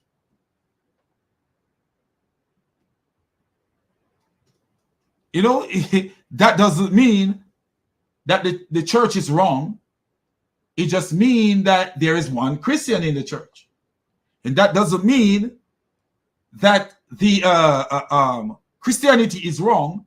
No, there is only one Christian in that church. It's a walk. Each person got to walk. This is what this clown don't understand. This is not a group thing. Christianity is a brotherly thing, but it's not a group thing. When it comes to salvation, salvation is work out your own salvation with fear and trembling. Salvation is not a group thing. My salvation does not save my wife. My wife's salvation doesn't save me. We individual walk. Of everything, you stand for nothing. Problem is with religion is that it naturally needs to be intolerant. For a religion to be a religion which is respected, it needs to be intolerant of. Religion can be intolerant, which is Christianity is intolerant. Real Christianity is intolerant because you can never find nowhere in the Bible that tell you that it's okay for a man and a man to lay together. Or okay for a woman and a woman to lay together. or it's okay to steal, or it's okay to rob. Oh, stealing and robbing is the same thing. Or it's okay to murder, or okay to do adultery. No, you can't find. So religion, Christianity is intolerant to evil. But as I say, it's an individual thing. It's an individual thing. Of certain things. Yeah, you can't say we're a religion which tolerates everything. Now you have no belief systems. So which Christian would tell you that we are a religion that tolerates everything? You can't. You know? Just like Ilan Umar doesn't represent Islam when it comes to homosexuality. The Pope doesn't represent Christianity when it comes to homosexuality. If the Pope believes that men and men can lay down together and marry, the Pope doesn't represent Christianity. And this is what this clown doesn't understand. Do you see how stupid this guy is, man? Doesn't really talk with much sense. But when was that book written, you know? It does, yeah, completely. But the world evolves. So. Completely. So Christianity has evolved into nothing. Islam hasn't. This is the point. So Christianity have evolved into nothing because the Pope is Christianity. This is a man worshiper. This idiot is a man worshiper, and this is why I said this guy involved in idolatry. He idolized himself and he idolized men because in his eyes, a man represents Christianity. It's not, oh, Christianity is already written. It's already in a book. That's Christianity. It's already written. The law of Christianity. And anyone who disobeys the law of Christianity should never be called a Christian. I'm not saying that you cannot sin. I'm talking about you publicly saying that men and men can lay down in bed. You're not a Christian. You're not a Christian. If you go out there publicly and say a man and a man can have sex, you are not a Christian. If you go out and say a woman and a woman can have sex, you're not a Christian. If you go out there and say it's okay to steal and to kill, you're not a Christian. You're not. Because Christianity goes so deep that it even tell you, do unto others as you like them to do unto you. Love your neighbor as you love yourself. You know, and love your enemy as you love yourself. So Christianity wouldn't be the religion that to tell you that to kill gay people or to hate gay people. No. But at the same time, Christianity does not endorse gay behavior. But it does not tell you to, oh, go and kill your gay neighbor and go and curse your gay neighbor and bother your gay. No, it don't. Because being gay is not a greater sin than being an adulterer. Being gay is not a greater sin than being an adulterer. It's not a greater sin. It's not. The point I'm making is if you're going to throw your own rules away, you can't stand up and say this is a religion. And do you see how stupid he is? Throw your own rules away. Who is throwing their own rules away? Do you see how foolish this guy is? Who's throwing their own rules away? Even Muhammad threw his own rules away. Muhammad himself threw his own rules away. And this is why he died. If Muhammad did not throw his own rules away, he would still he would have still lived, not right now, but he would have lived until he's maybe an old man, which I don't believe he would live until he's an old man. I believe that one of his companions would have murdered him, just like they murdered they were murdering each other. Abu Bakr, all these people, they kill Uthman. They do all these people. They murder each other. So I do believe that Muhammad would have lived longer if he would follow his own religion. The religion says, do not take the Jews or the Greek or the Christian as your allies or as your friend. But he had just murdered several Jews, rape and murder several Jews. And when I say rape and murder several Jews, he himself raped one Jewish woman, and his companion, because of their habit, you could say that his companion raped many of the Jewish women. And he had just murdered several Jewish men and young boys and captured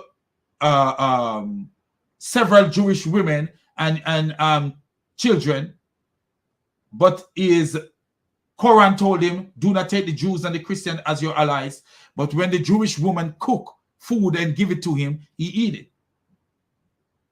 He eat it. So even him didn't care about the Quran. Because if God Almighty tell me, do not take the Jamaicans as your ally, I would not take them. I wouldn't eat from a Jamaican again in my life.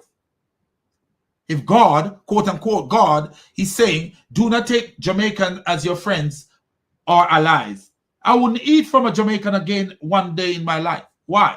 Because God already talked to me about them. God, quote unquote God. But Muhammad, so people disobeying their religion, you know, the Quran says you can only have four wives. How many wives did Muhammad have?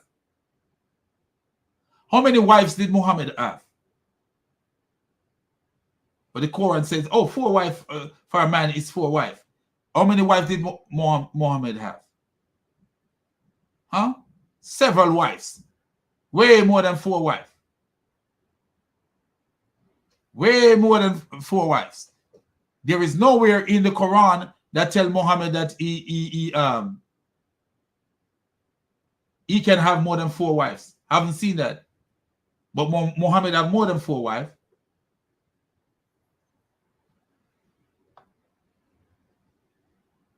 These are our doctrines, but we tolerate everything and we don't punish anyone for anything, and none of it really matters. And he said, we don't look how stupid this clown is. We don't punish anyone for anything. Do we have a Christian state? Is there a Christian state? What country have a Christian state? Can anybody tell us a country that have a Christian state? No. But when you look at Saudi Arabia is actually a Muslim state. Yes. Pakistan is a Muslim state. Iran is a Muslim state. They might not follow every Sharia, but they are Muslim state.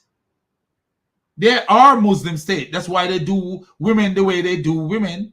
And that's why they kill people for blasphemy and all this stuff. You don't see nobody can be killed for blasphemy in America because America is not a Christian state. America is not a Christian state. The European countries are not Christian state. So why is this dumb, idiotic bastard comparing Muslim state with secular state? Christian living in a secular state with Muslim living in a Muslim state. Do you see how stupid he is?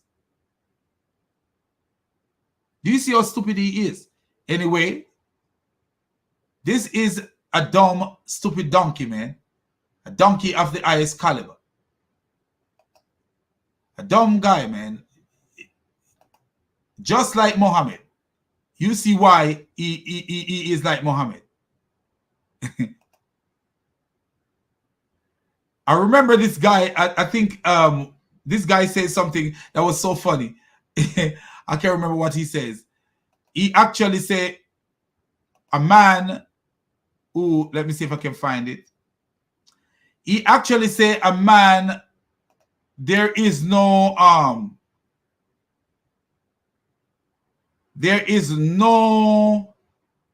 depression. Let me show you something that this clown says. There is no depression. He said a man should not be depressed. Look how stupid this guy is and tell me if this guy is not the most worthless donkey you ever know. And why is he so influential with his stupidity? Listen to this guy. Listen to this guy right here. I don't believe in depression. Don't message me about depression because I don't believe in it. If you're asleep in your bed in the middle of the night and you hear a noise and you believe in ghosts, now you're afraid. But if you don't believe in ghosts, it's the wind and you go back to sleep. You give the ghosts power by believing in them. So you notice what he's saying. He said he don't believe in depression. He don't believe in depression. That So many people in this world are faced with depression today.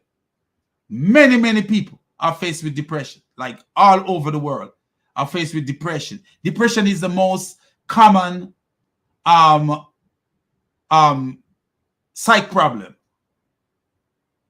When it comes to a psych disease, depression is the most common mental disease. And this idiot say he don't believe in depression. And if you notice what he says, if you believe in ghosts, you give the ghost power over you. He should have been there to tell Muhammad that Muhammad believe in jinn, so he give the jinn power over himself. He said, if you believe in ghosts, then you give the ghost power over you. So what if you believe in jinn? Do you give the jinn power over you? Muhammad believed in jinn to the point where jinns used to come and take Muhammad away. One time Muhammad ended up missing, and when his companions were looking for Muhammad and said, where is Muhammad? They search and search and search. And when they found Muhammad, Muhammad said, some of the jinn came to him and he invited him. Muhammad followed the jinns. Follow the devils. Muhammad follow the devils, man. Follow the demons, gone with the demons. Led astray by the demons, gone with them. When they go and look, they said they saw the fire. They saw the fire of the jinn. I don't even understand what they mean when they say they saw the fire, because jinns are made from smokeless fire. So I'm wondering if they mean that they see where the jinn walk and the fire, where they burn, the jinn burn the fire. But that would be stupid, because Muhammad said to make a bed for a jinn in your home. So if the jinn have a fire, when they walk, they leave fire behind or something like that, then how would you make a bed for the jinn in your home, for the Satan? Muhammad said make a bed, one for the Satan. He says when you make a bed in your home, you need to make one for your wife, one for yourself, one for your guests, and one for the Satan. So if Satan have a fire, leave a fiery trail, when you make the bed for Satan, how is it that Satan don't burn down your house? So I don't know about this religion, man. But anyway, he said there is no depression. If you listen to him, he said there is no depression. I don't believe in depression. I don't believe in depression. But listen what Ali Dawa is going to say. Let me show you what Ali Dawa is going to say. The difference between him and Ali Donkey. Ali Donkey new brother.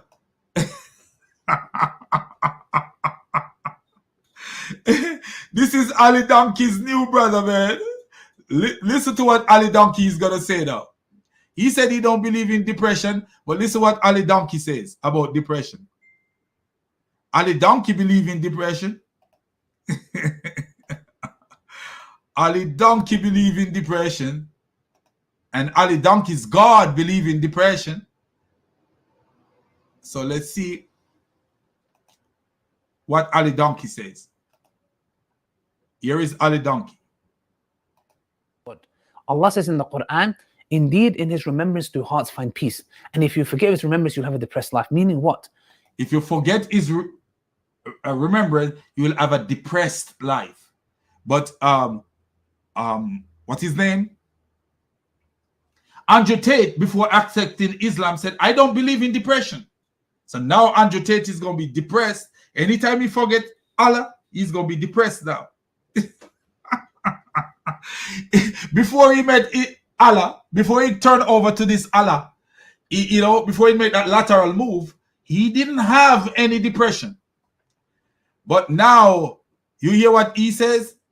If he ever turned back from Allah, he's going to have the most depressive life ever. But Allah says in the Quran, indeed in his remembrance do hearts find peace. And if you forget his remembrance, you'll have a depressed life. Meaning what? So if you forget Allah, you will have a depressed life. But Andrew Tate is saying that before he met Allah, listen what Andrew Tate said. Before he met Allah, he don't believe in depression. that there was no depression for him before he met Allah. Allah subhanahu wa ta'ala is gonna give you Allah's shower gel. Allah's shower gel. I don't believe in depression. Don't message me about depression because I don't believe in it. He don't believe in depression, but if he leave Allah, now he go to Allah, Allah is setting him up for depression. Because if he ever leave Allah now, guess what? He's gonna be so depressed. But he never believed in depression before. Allah shower gel.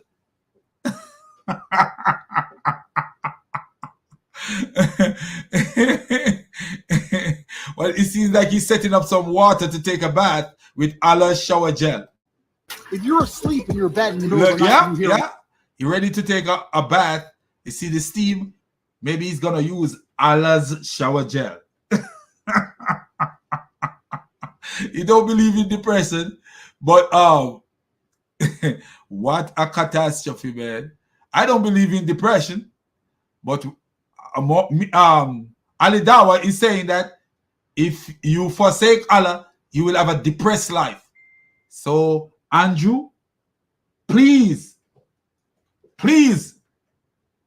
go back to where you were and see if you leave Allah, you will have a depressed life. Let's take the test. See what happened. Can we take a test where we test to see if you leave Allah, you will have a depressed life? We're putting you to the test. You know, after you finish taking your bath with Allah shower gel, then let's see if you leave Allah alone, if you will have a depressed life. We are trying to put you to the test to see if Allah is that great. Allah shower gel. Wash your body with Allah's shower gel and you'll be okay. Allah shower gel is the best gel ever. Without Allah shower gel, you can never have a good life. Oh man, what a catastrophe, man. Allah shower gel for the people who like to shower.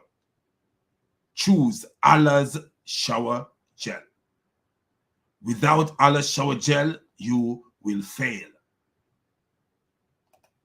If you want to smell nice, take a bath with Allah's shower gel.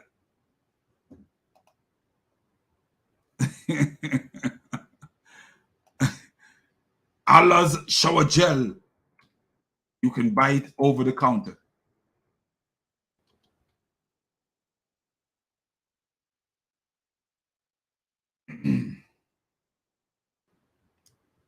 Allah's shower gel, man, that's crazy, ain't it? Do you see how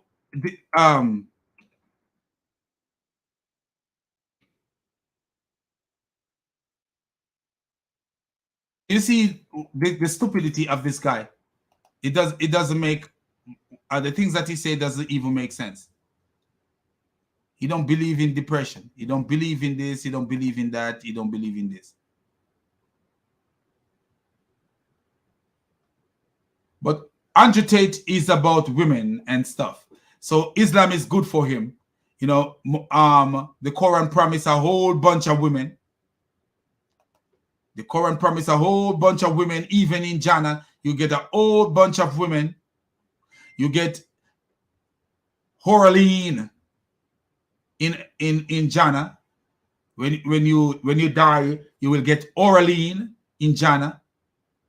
And in Jannah there is and therein is whatever the soul desire and what delights the eye. So whatever so you know, if you're a person who's driven by sex and stuff like that, Allah's heaven is the best for you. But it is surprising that you might find out there is no such place as Allah's heaven. The Quran said man is naturally tempted by the desire of women. Man is naturally tempted by the desire of women. So this is why men will get more all these women, while women will get nothing really, but a husband who sleep around with many women. So if you're a Muslim and you have one wife, if a Muslim woman have one husband, when he goes to Allah's heaven and take a bath with Allah's shower gel, then guess what? After that, her husband, her reward is her husband sleeping around with many, many women. So here you are right now living in the United States of America, and you're living with the comfort of your husband. One husband, one wife.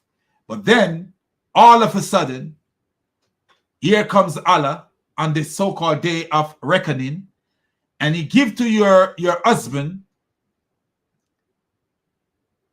how many virgins? Virgins and transparent virgin. According to the Hadith, he says they will have 2 wives from the Houris. So you will have 2 additional wives plus you.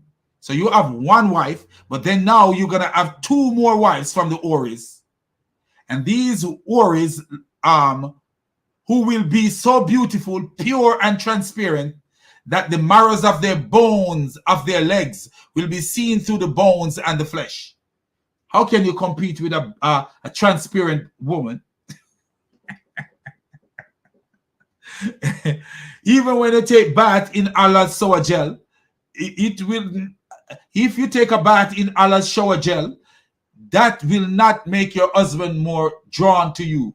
When he have a transparent woman that he can see everything. It's like a TV, watching a TV. You know, Muslim men, they love to watch porn, according to the statistics that shows. Can you imagine you have a transparent woman?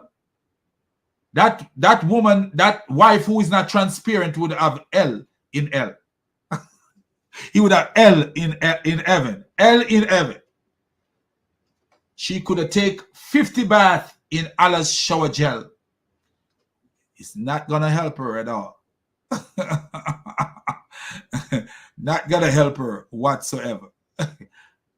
Do you see the nonsense of Islam? The stupidity of Islam. The nonsense of this cult called Islam. So my people, if you ever look, did you ever take a look at the thumbnail? You guys need to take a look at the thumbnail of this video, and you will see the most stupid person. Remember I told you that Andrew Tate take a lateral move? Why do you think I put that? Andrew Tate makes a lateral move from nonsense to Islam. Why do you think that I said that? If you look at the thumbnail, you will see a Muslim called Adamu Bukhari bin Abu Bakr.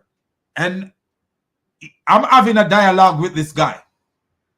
And he's calling me all the homosexual name he could find. If you look at it, because it's on Facebook, he using some code to call me homosexual.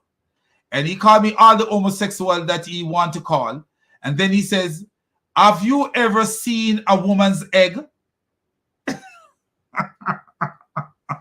We're talking about, because we are telling him that his prophet was a false prophet because his prophet have women having sperm. First, he tried to deny that women, that's not what a prophet was saying. When I revealed to him that's exactly what his prophet is saying, because I used the hadith to show him that Muhammad says the parents who ejaculate first, the child will resemble the parent, and then I use another hadith where Muhammad says talk about wet dream, and he actually say, why then does a child, if a woman doesn't have wet dream, why do you think a child resemble its mother? So he's saying that Muhammad believed that the ejaculation from a woman is actually something like sperm.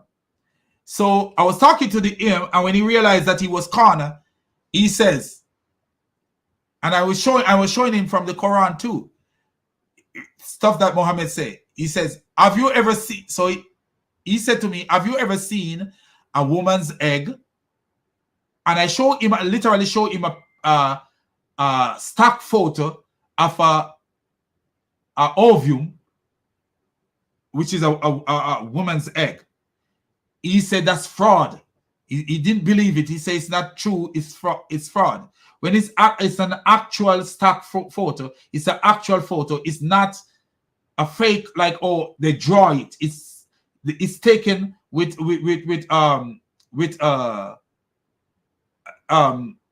like advanced cameras.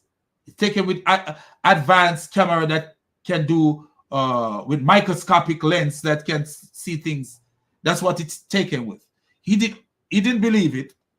So he go on and he says, Allah said in the Quran that women have as sperm. I believe in Allah and all much more any other brain whatever scientist, a brain death scientist. So he literally believed that women have sperm because the Quran and the Hadith literally teach that women have sperm. All these Muslims would run away from it and tell you all kind of stories, but Muhammad actually teach that women have sperm. So anyway, this is it, my friends. So we see why I say that Andrew Tate is an idolater. Andrew Tate believing in himself, his richness, and he idolized men. Because if you look at it, it's idolatry to judge God to judge God's religion based on what people are doing. Literally, that's idolatry. If you put your trust in man and say, oh, God's religion is false because you can't find any man who is following God's religion. So because this man do this, then God's religion is false. That's idolatry. Because guess what? You're not following God, you're following man. If man is the way and the truth and the light is man, where did Jesus tell you that following John, following James, following these people are their lifestyle? Where did Jesus tell you that, hey, if you follow Robert or Clement or this person or John or whoever, then you are following the way and the truth and the light? He never tell you that. He never tell you that. The pattern, our only pattern as a man is the Messiah. Our only pattern as a man is the Messiah. That's who we follow. Even Paul said, follow me as I follow Jesus. He didn't say, hey, follow me. He said, follow me as I follow Jesus.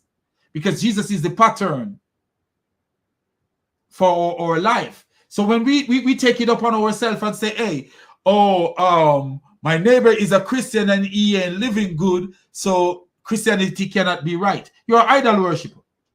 Because you're looking for a man to be your idol. And that's what Tate is. These guys idolize people. Oh, Muslim women are this, so he idolized Muslim women above any other woman. But guess what? All these years he been beating on women and doing all this stuff to women, and why didn't he go get a Muslim woman that he could actually beat and get away with it? Why didn't he? Why was he with the kind of woman? Do you see how stupid this idiotic donkey is? He was with the kind of women that he could beat and humiliate. Then he talked bad about these kind of women, but that's the kind of woman that he was with. and he will tell you that he have women online, and he step up in the club with 20 women or whatever how much he says. But do you see the kind of women that he associated himself with? But yet still he was saying that Christian women are this and Christian women are that and all this stuff. Now that he become a Muslim, what kind of women is he going to associate himself with? Is he going to move to a Muslim country? Or is he going to follow Western law and have one wife? Or is he going to move to a Muslim country where he can go and he since he loves women so much, he could go have 4 wives? Is that what he's going to do?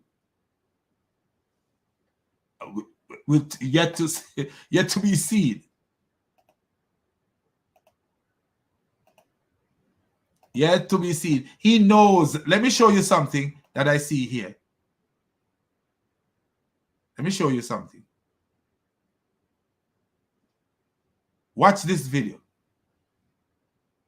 This video, to me, tell the life of Andrew Tate. This video right here tell the whole life of Andrew Tate right here. When I look at Andrew Tate, this is what I see. A con artist. And still a con artist. He's just conning these Muslims. Watch this. Watch this, sorry. He just conning these Muslims. I'm telling you, Andrew Tate is conning these Muslims. He know that Muslims are gullible. The most gullible people on the face of the earth right now are Muslims. How do we know? My brother say he's right at home. With a minute. Let a Muslim, let a Christian channel or a person in the West build a channel and start talking about Islam and see what happens. In no time, whether they mean it or not, in no time they get the most subscribers because Muslims are so gullible. And there's so many Westerners who are using them. So many Westerners who are using them. I could show, one day I'm going to make a podcast. I have a podcast and I'm showing all the channels that are using Muslims. I'm going to show you all the channels that are using Muslims. It's so many Western channels that are out here using Muslims because they realize that they can get views and subscribers using these idiots. So many of them. So let me show you this. Watch this. This is a video of a man talking about Andrew Tate. His YouTube channel is called The CJ is a World Man Show, and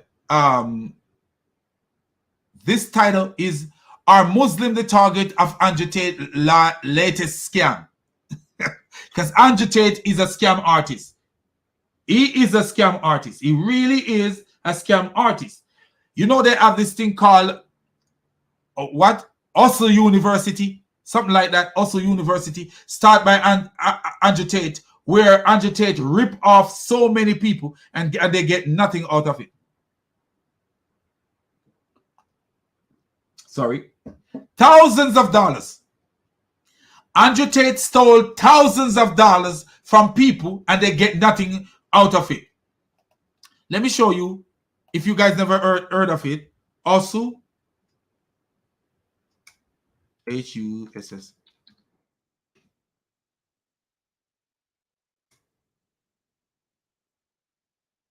Also University. So if you look at this right here, let me make you guys see it because I don't know if everybody know about Andrew Tate Also University. So Andrew Tate got this thing called Also University. I think that's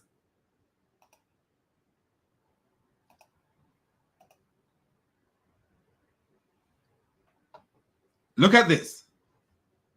I'm telling you, if Andrew Tate have 40 say Andrew Tate have 20 million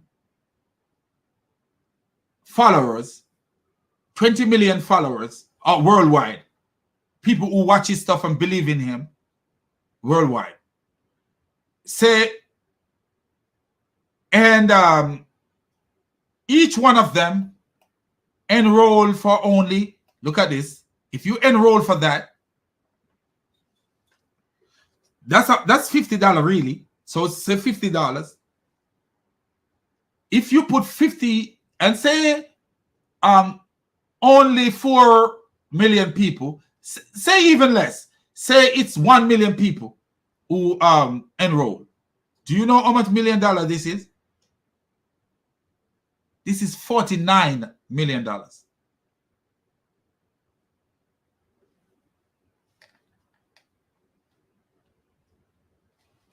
So if 1 million people enroll in this university, even if 500,000 enroll in this university, you know how much that is? That is 20, what is that? Like 20 million dollars. What about if $250,000 people enroll? That is $10+ million.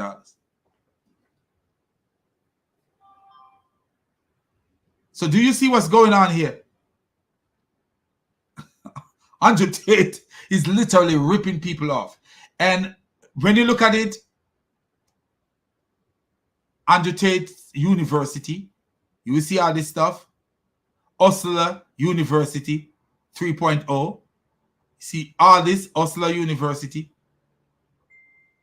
If you should just put the word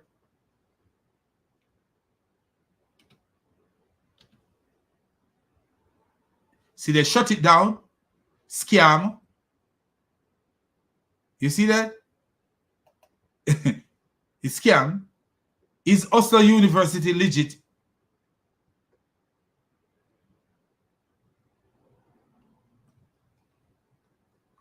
If you look at this, Oslo University review 99. Look at the 99 name of Allah. 99 reason it is a scam, just like the 99 name of Allah is a scam.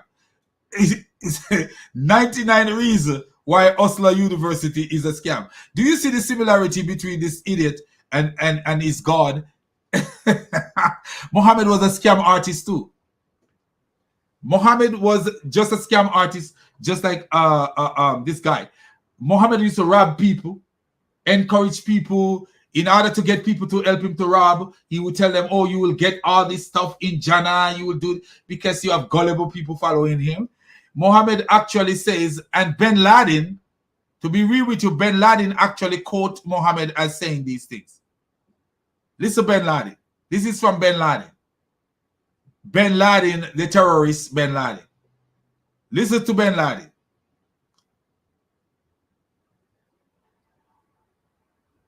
Our prophet Muhammad bin Abdullah, who said, I have been sent with the sword between my hands to ensure that no one but Allah is worshipped. Do you see that?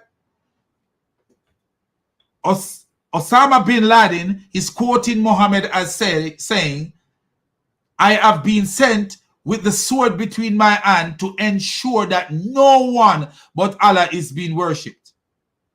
Wow. So to kill people who worship other gods than Allah.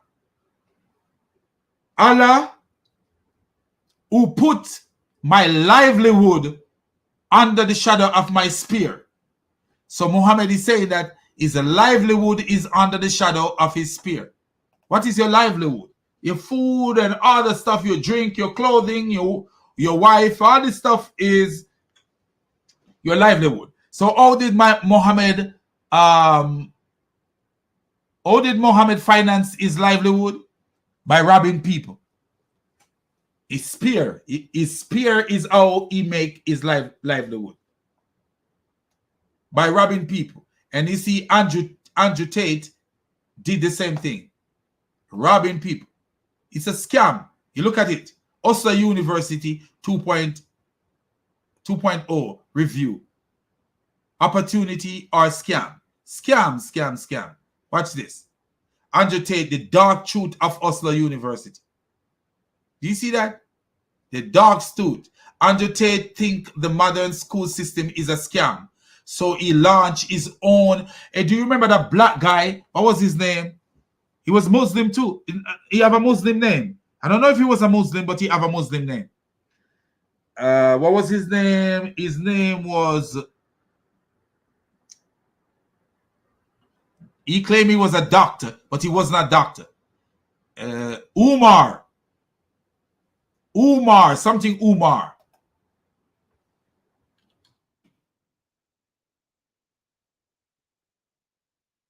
Umar Johnson. Dr. Umar Johnson. Remember, he too tried a school. Do you remember him? Who tried to open a school, but his school was a scam too. Here he is. Here is claim he's a psychologist. He's not no psychologist. Liar. He's a liar like Uthman. If you look him up, he's not a psychologist. He's just a liar like Uthman, Dr. Umar Johnson.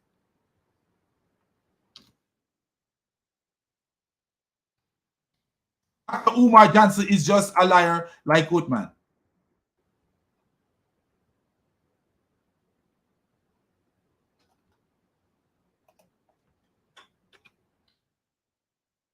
Let's see. So you see Umar Johnson School. Later that year, Umar attended and graduated. No, he actually tried to open a school for himself. Or maybe this is a different Umar. Let me see. Dr. Umar. But he's not a doctor. He's not a psychologist. He's lying. So see this guy right here?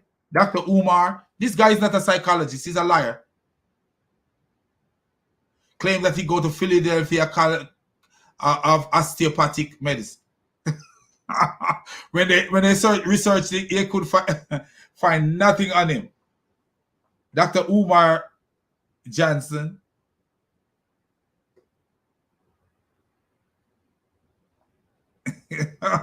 Claim he's a licensed school. He must be the one who put this. See, that's his own Umar Johnson.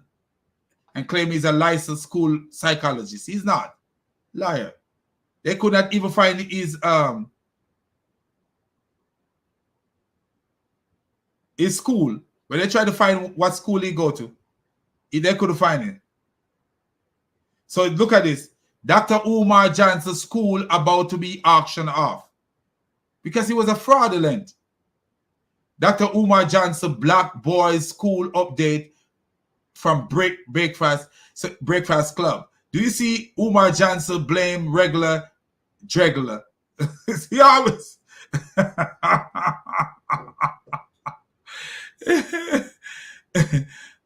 Umar Johnson is just like this idiot, man. Dr. Umar Johnson. But anyway, let's get back to this video, then we can finish off. We're going to get back to the video where we were talking about the scam of this clown. So let's get back, because this video is interesting. This man believe that he's targeting Muslim.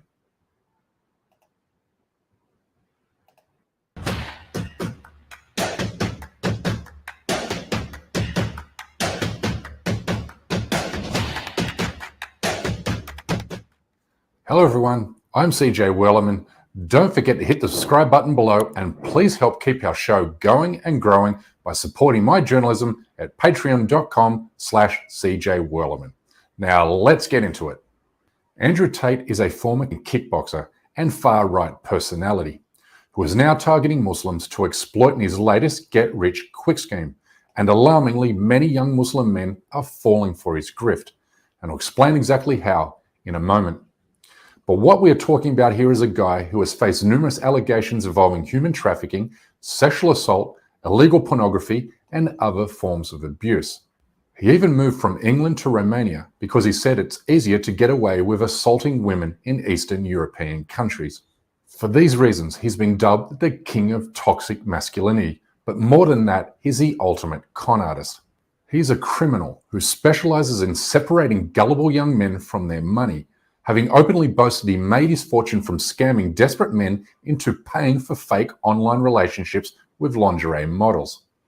In other words, he's a fraudulent sex trafficking pornographer, and he doesn't feel one bit guilty about it, even telling a British newspaper, and I quote, "It's a big scam. It's my victim's problem, not mine." We're just pure, just famoosers, just laughing and doing this, their titties out, and they were talking ice cold hustlers. We were taking their money, all of it. They come and say, well, what kind of, bro, all of it. We milking them dry. Women haven't got a clue how to famoose a dude. They don't have, because they rely on their looks. They don't have, you get a man with game and give him a female's body, a female avatar, he will fuck a guy up. I had these guys selling their houses, life savings, loans, all of it to me. Give me it all. So like, and it's based, right? You'd have a guy. Feel bad or no? No, to give a solitary. What a total scumbag. But having been badly exposed as a complete fraud in the West, he's now looking for... Do you see? Yeah, now that the West, and I agree with this guy, now that the West know who he is, now he's looking at the alternative people to scam. These Muslims don't know who they're messing with. They believe that they have this dude, but this dude have them. They don't know who they're messing with. This dude ain't no... he's a bigger con artist than Muhammad. Why? Because Muhammad was conning people in the dark ages. Only clowns follow Muhammad now. This guy believed that he can con the people who Muhammad conned. This clown here, he believe he can get into the mind of the people who Muhammad already conned because he see that they are gullible. For a new target audience, specifically young Muslim men who have become drawn to him by his appearance of wealth, success, and hypermasculinity.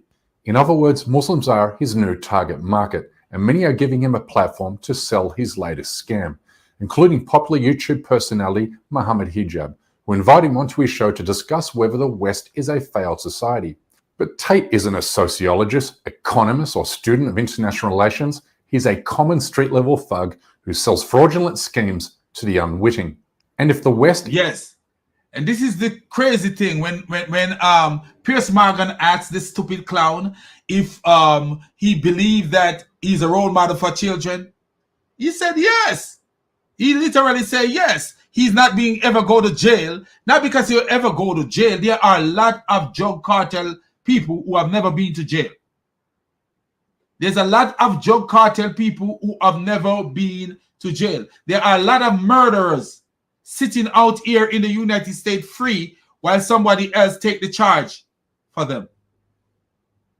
Right now, in the United States of America, there are a lot of murderers here who are sitting free, eating and drinking and parading and partying while someone is in jail for them. Someone took the rap.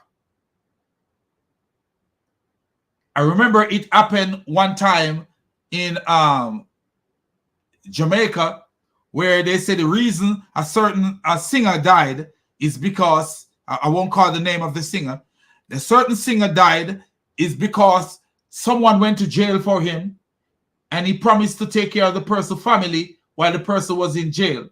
The person did a whole bunch of years. I think 30 odd years or something like that in jail for him for a murder. And when the person came out of jail, his family this guy is rich, multi-millionaire, and it's because he's a singer, he's an artist, reggae artist, and his family is living like in slum, and he killed the guy. He killed the guy. There are many people who never go to jail, but they are murderers and rapists and alcohol because somebody else take the rap for them. Is indeed a failed society, and surely Andrew Tate is the poster child for its failure, given his hedonistic, materialistic, no coincidence, and on the same day Hijab published his promotional tweet to his 7. Do you hear what the guy said? He is a sex trafficker. And how do we know that? He admits with his own mouth. He admits with his own mouth, man. He did hear what he says? Got women online and all this stuff. That's sex trafficking.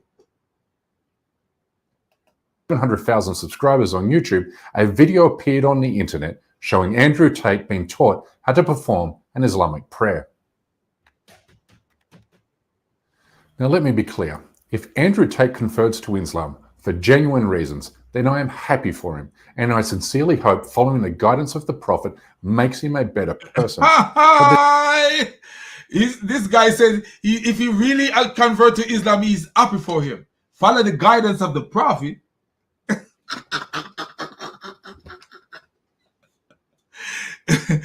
My friend, you are a little bit naive too. Follow the guidance of the Prophet would make it more of a, it's just an undercover messagenic nonsense. Do you not see that they follow the guidance of the Prophet? Just more undercover. Islam is a bigger cover for his activity than anything else. He realized that he's open up. Things are open up now, and he see who he is. Islam is a bigger cover. Christianity would never be the cover for his activity, because what? Christianity is a revealing, a very revealing religion. It is a very revealing religion, because you're walking an individual walk. You don't have people hiding you and covering you. Look at Uthman ibn Farouk, for example. Look at the evil that Uthman ibn Farouk have been doing and the lies that he's been telling. Apart from Samsi, who say a little bit about him, show me any Muslim channel that comes out against Uthman. Can you show me one Muslim channel, major channel? We're talking about Sajid Lifam, or Lifam, whatever his name is. We're talking about Danieli Kikachu, Mohammed Hijab, Smile to Jana, EF Dawa. We are talking about the three Muslims. We are talking about who else? We say Ali Dawa. I think we already said the Ali Donkey. People like those. Have you ever seen any of those channels talk out about him? No. No, man. They're not. So he realized that he can hide behind these people. He can do what he do and hide behind these people. Because what? To them, him becoming a Muslim is drawing more Christians, quote unquote, because they believe that so everybody in the West is Christian. Are drawing more Westerners to Islam. But they don't realize that Westerners have opened their eyes to who this idiot is. And this is why he run off to Islam. They already see who he is. Nobody want to be like this guy. Unless you are a ghetto-minded, uneducated kid. There's zero reason to trust him, given he remains unapologetic about his criminal behavior and hateful rhetoric. You see, Tate is acutely aware he has built a large Muslim following by saying a few positive things about Islam in interviews he's given in the past, even predicting it'll be the world's last standing religion. But these words are calculated and conniving because he has a long history of promoting Islamophobia to his white right-wing audience. He's accused Pakistani Muslims of being terrorists, praised ISIS for... Yeah, I actually have that video of him calling Pakistani Muslim terrorists. He did. I have that video.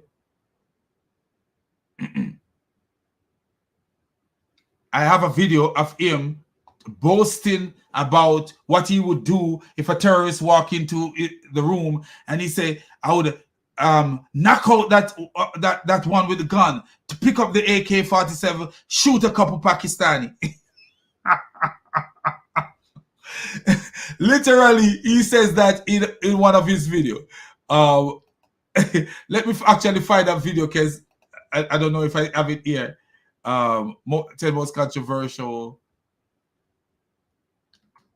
Yeah, I have that video there.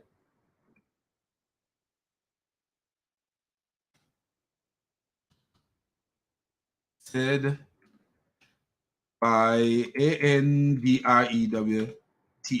I think I messed it up there. But he actually called Pakistani Muslims terrorists.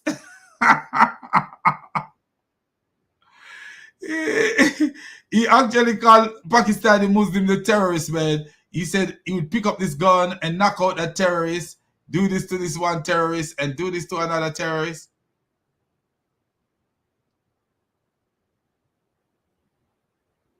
Okay, right here. Let me show you this video.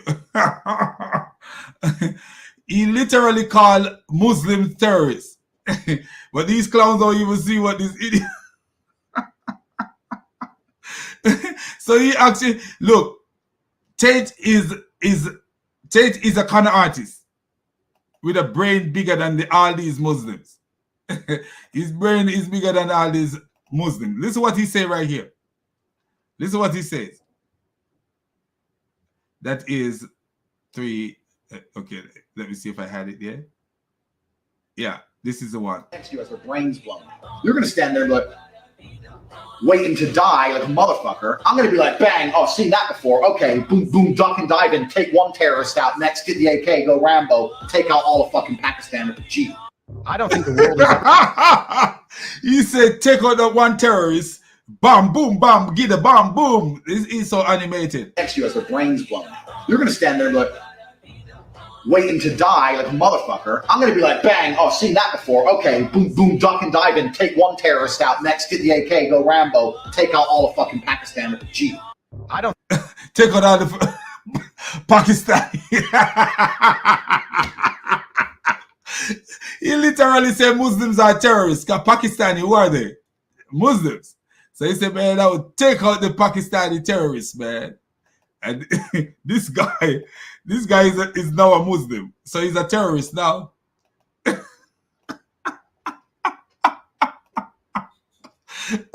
Andrew Tate is a donkey, man. I've been telling you people, man, that this guy Tate is an idiot. An idiot, man. An idiot. And said dehumanizing things about Muslim women. Imagine a Muslim wife sitting there in her burqa trying to say this crap. But the way I was feeling different inside, and I had to psychological. You're about to feel something, a rock in your face. You see, Tate said.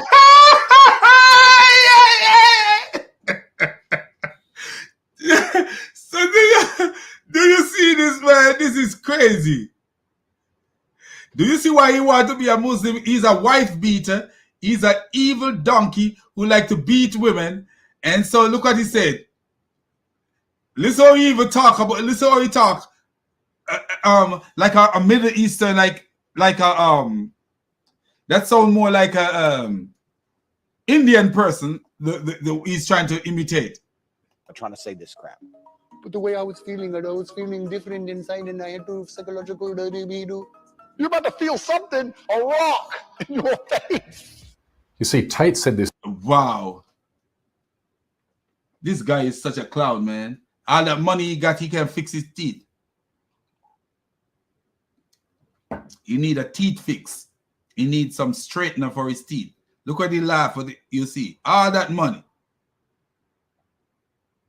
All that money. And he can't fix his teeth.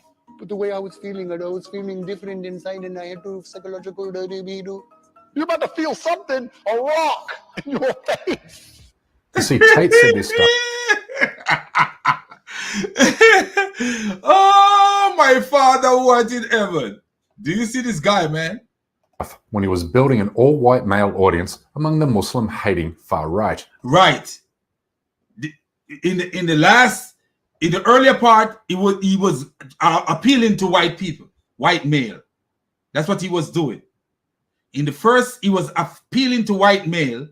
He realized he failed drastically because you're talking to men in the West, and majority of the men in the West, I could say 99.9% of the men in the West don't believe in beating women and mistreating women. They don't. 99.9% of the men in the West don't believe in beating women and mistreating women. People have altercation in their relationship, but we don't believe that, oh, you should get up and be beating a woman and stuff like that. You know, that's what the West is about. That's what the West is about. 99% of the, especially here in America that I know, I'm living here, and I don't see that the majority of the men here believe in beating their women. Majority Muslim women believe that men believe that women should be beaten. But he was selling that agenda and it didn't bite well. He didn't bite, people weren't biting into that stuff because you could sell something and it sounds so good, but your reality gonna come out. When you are deceptive, just like Muhammad, he sells some things and it sounds like, oh, this sounds nice. But then the reality comes out because like Muhammad, he have two sides to him. One side will say to men, because I've heard Andrew Tate say some things before that I totally agree with. Like for real, that I totally agree with. Like when you talk about, one thing he talk about, one thing I heard him say one time about men and the way men are looked upon in the West.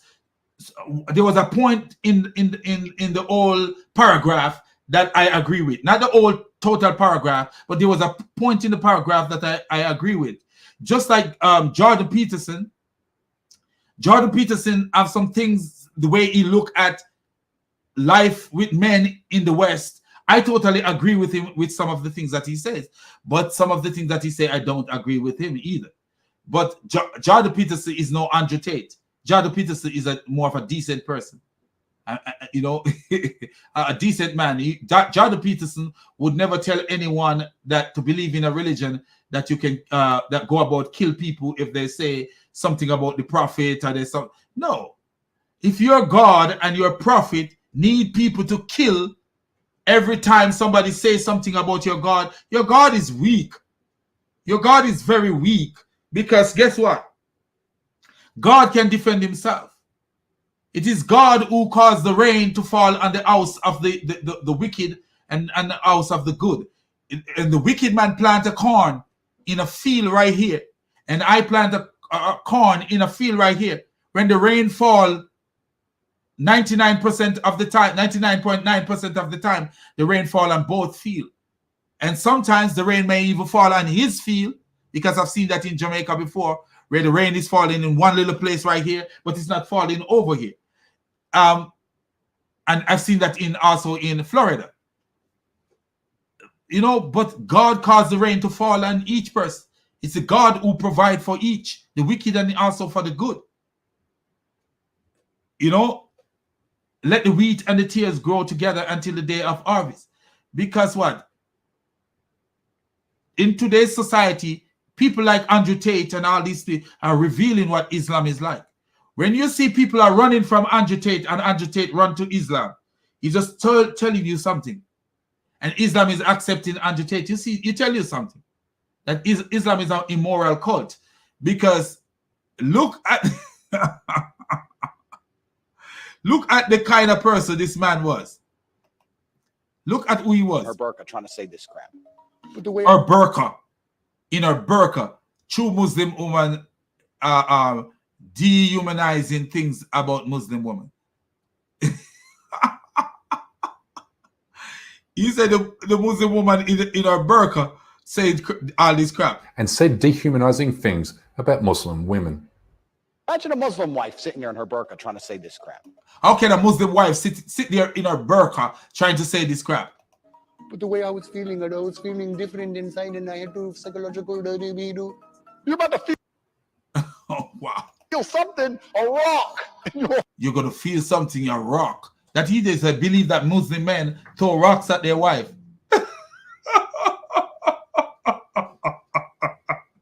What a donkey, man! Wow. I know they beat their wife, but I don't know. Yeah, they maybe throw rocks at their wife in Afghanistan. You see all these women complaining of broken bones and all this stuff. How do you beat a woman to the bone broke? Do you kick her down and stamp on her? What happened? I don't know. You You see, Tate said this stuff when he was building an all-white male audience among the Muslim-hating far right. It was a strategy that worked very well for him then, but now that he's been banned from social media and exposed as a fraud, he's trying to expand his audience to vulnerable young Muslim men in Western countries who feel disconnected to Islamic scholars and preachers in the home countries of their parents. This is said to have left young Muslim men feeling isolated and looking for role models outside the Muslim community. This dynamic has been described as a representation crisis, and it's one being exploited by Andrew Tate, who is now preying on young marginalized Muslim men to sell them a false sense of what it means to be a strong man. Thankfully, however, most Muslims aren't buying Tate's con, having seen through his lies and hateful propaganda. Here's Islamic preacher Abu Tamiyah, a graduate from the University of Medina. Speaking about working out and just, when it comes to money, how to make money. But it involves all types of filth and evil and whatever have you. This is what the Shabab are looking at and so glued to. On every platform, YouTube, this guy took over. He has taken the internet by storm. Sadly, many young Muslims do look to... Wow. This is something we need to play over, man. This is one wise Muslim. When I say wise in this arena, but not all arenas, because a Muslim can never really be wise, because following Muhammad, there's no wisdom in that. Speaking about working out and just, when it comes to money, how to make money. But it involves all types of filth and evil and whatever have you. This is what the Shabab are looking at and so glued to. On every platform, YouTube, this guy took over. He has taken the internet by storm. Sadly, many young Muslims do look towards Tate as some kind of role model in the West, just like many did with Jordan Peterson. But ask yourself this, how well did that turn out? Well, after courting a large Muslim audience, Jordan Peterson then tried to sell Muslims the Abraham Accords and Zionism on behalf of the Israel lobby. Ordinary Abraham Accords, which have laid out the possibility for peace between all the people of the book in an unprecedented manner. Last month, Peterson even stormed Islam's third holiest site with Jewish settlers and Muslim-hating far-right personalities, in violation of the long-standing agreement that Al-Aqsa Mosque is reserved only for Muslims. But in coming back to Andrew Tate, let me end with this. Young Muslim men in the West have come of age during the global war on terror, which has made them, along with their fathers, brothers and uncles, the targets of police harassment and political scrutiny. So I get that Muslim men in their teens and 20s are easily drawn. Do you see this political nonsense that he says these people are making the target of political scrutiny? Listen, a man is who he becomes. A man is who he becomes. If you come to this country, you go to school, you get your life together, nobody's scrutinizing nobody here. To be real with you, all these things about police this and police that, I don't believe in this nonsense, man. I know there are some communities that if you drive through these communities, and you're black, there was some of these police will stop you because there are some people who have that agenda. But majority police are good people. Majority of the police are great people, good people, and they have good intentions. Majority of the police have good intentions. I am a nurse, and you have nurse with bad intentions. Just like in everywhere you go, you have people with bad intentions. I saw a restaurant the other day. They show on a video at a restaurant a guy spitting the food of someone on camera, caught on camera. That's bad intention. When I was in the restaurant business, when I was serving people, when I was a youngster in Jamaica serving people, I served people with the most polite, happy way of serving people because there was a benefit in it for me. And I like to see people happy, but also there was a benefit in it for me. If I come out with evil in my heart, I'm cutting my benefit. Because what? Evil is something that can be revealed. Don't care how you pretend, people can see that you're a pretentious clown. If you're genuine and you come out with genuine, knowing that there's a reward for being genuine, you are genuine, knowing and also knowing that there's a reward for being genuine. It's something, you know, because what happened is that there's a programming. There's a programming where you realize that, hey, the more good you do, especially when you are in the hospitality industry, the good you do have a big reward. You know, the good you do have a great reward. So you don't, you know, the way you treat people is, you know, that's how your reward comes about. If you treat people evil, your reward comes about, will come about evil. So these people come to the West, and if they put their life on the straight path, ain't nobody bothering nobody here. Ain't nobody bothering. I used to go play football at this one place, soccer. They call it football in Jamaica, so I call it football. I used to go play football at this one place, and when I look at the place, you have every nationality you could think about, and it's all about life. Ain't nobody there trying to no stupidity, and you know, and there was never no issue with no police or nothing with any one of us. The police was coming to watch nobody. Police don't have time for that stuff. Police watch you when they see your activity online. That's what they do. So this clown is actually sending, you know, even though he's talking the truth because he's supporting it with evidence when it comes to Andrew Tate, he's not speaking the truth about the people that come from the West and they are target for America. America and these Western country taking refugees from all these Muslim country, and then their neighbors right there, 80. And then they despise their neighbors, 80 and Mexico right there. They despise their neighbors, 80 and Mexico. Asian landed in Florida. Asian landed in Florida, and they take them back home. Asian landed in Florida, and they take them back home. You think if Afghanistan and all those people landed in Florida, they're going to take them back home? No, they won't. They're not taking them back home. They're not sending them back. The Asian, they not even landed, but they found them on the water. I think they say if they landed, they have to take them or something like that. I don't remember. But they found them on the water and they send them back home. If they found Muslim men on the water, they're not sending them back home. No, they're not. So all this stuff about Western this and that, that's political talk. That's stupid talk. The favors that Muslim get in this country, United States, and the favors they get elsewhere, other people don't get those favors. They don't. So I don't know what this clown is talking about when he made that speech. That's a lie. Ain't nobody's trying to look for you to do. Americans look at you the way you make Americans look at you. Because Americans could see, a person could see you, and because I have a dreadlock and my dreadlocks is ragamuffin because I like the ragamuffin way, they will look at you and like, you know, if you are in certain place, they might, you know, what is he about? But the moment you establish what you are about, people become comfortable around you.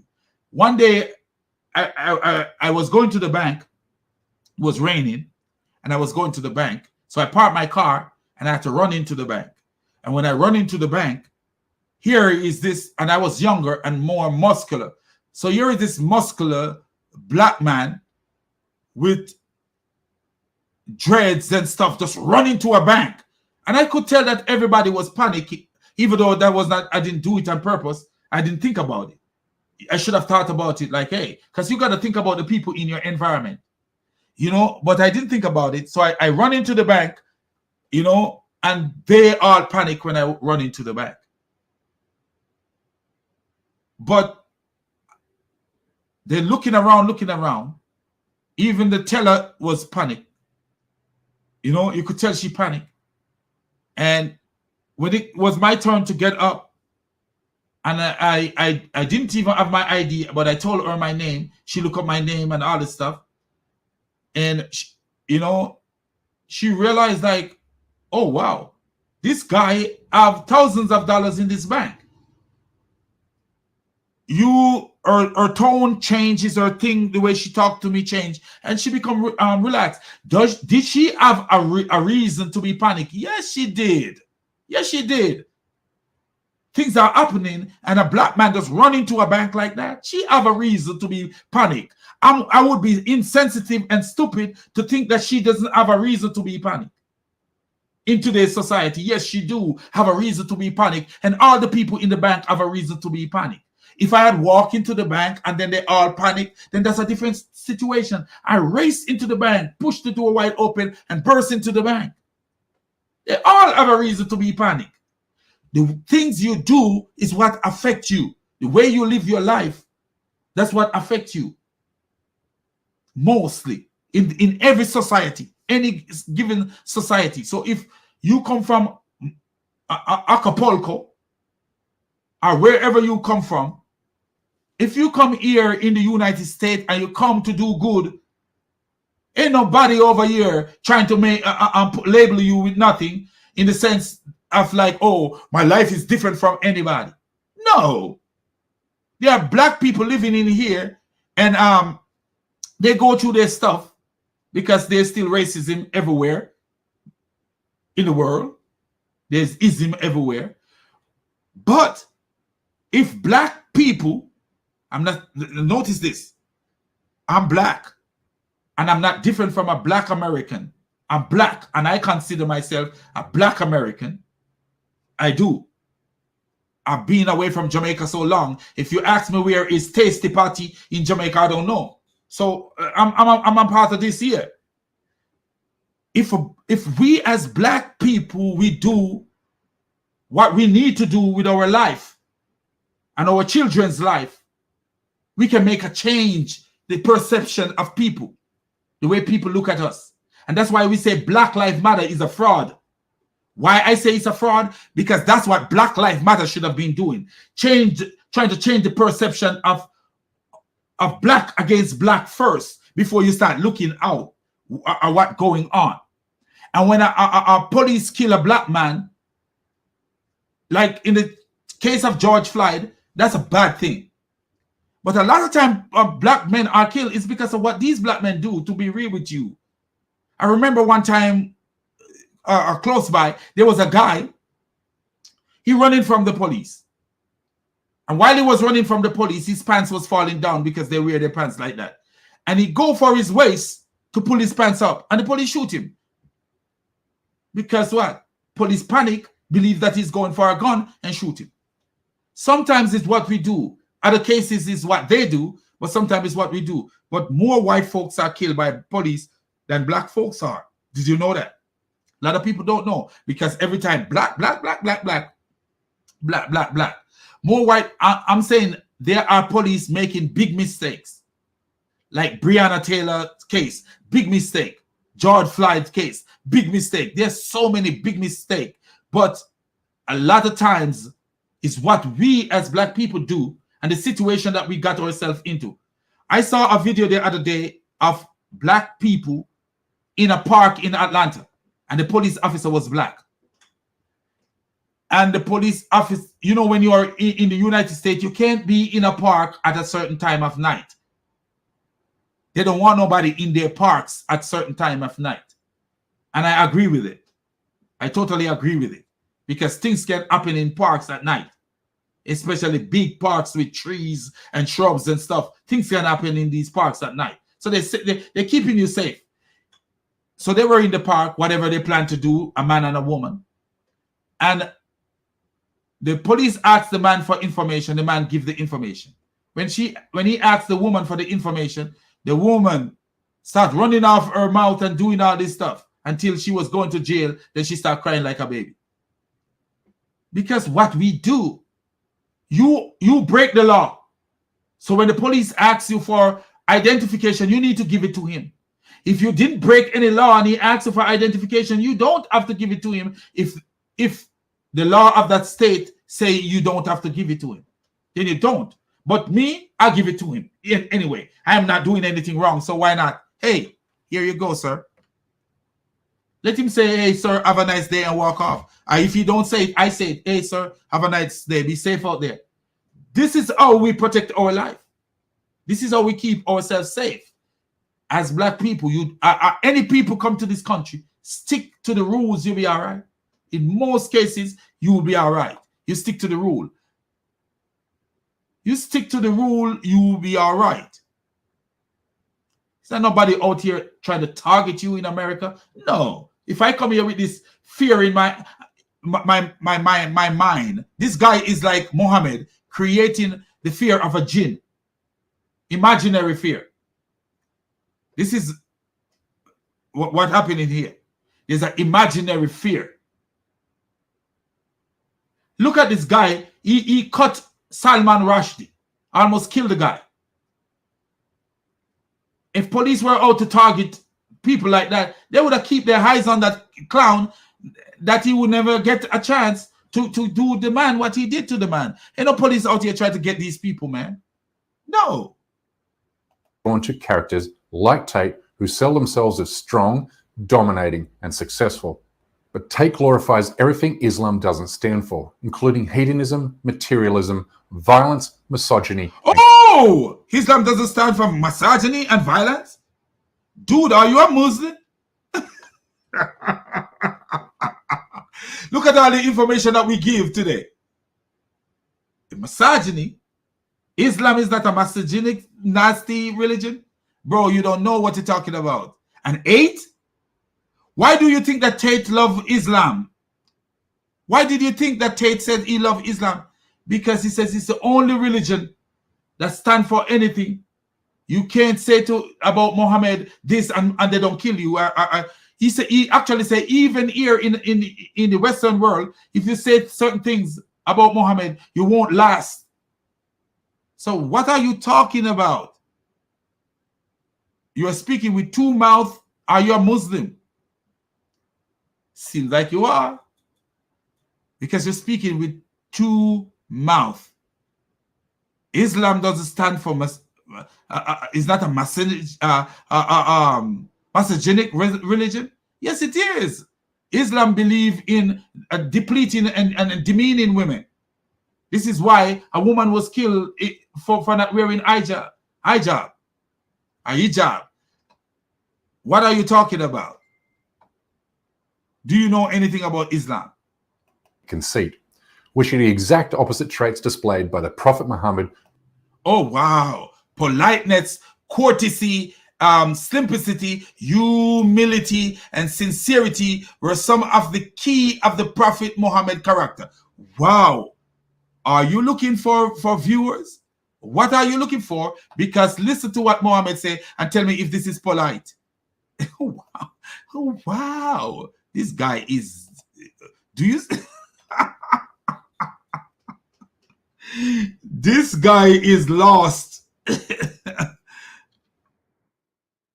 This guy is lost, man. Is he lost or something?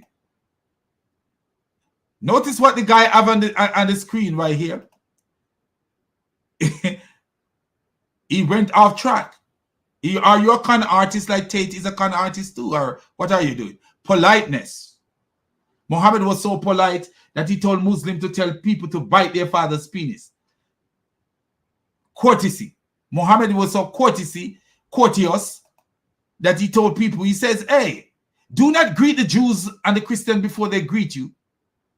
And when you meet any of them on the road, force them to go the narrowest part of it. What a courteous, I've never seen a more courteous prophet in my whole life. I've been looking for a courteous prophet, but I couldn't find one.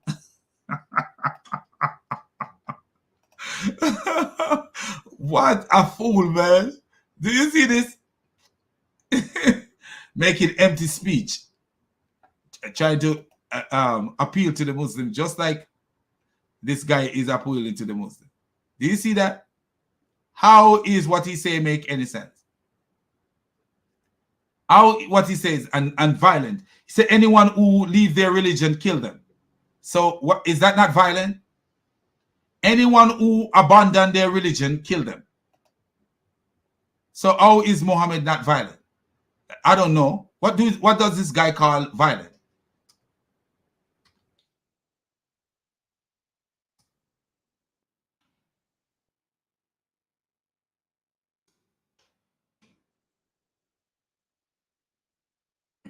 Leave.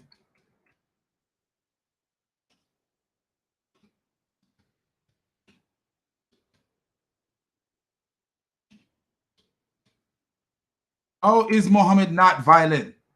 Let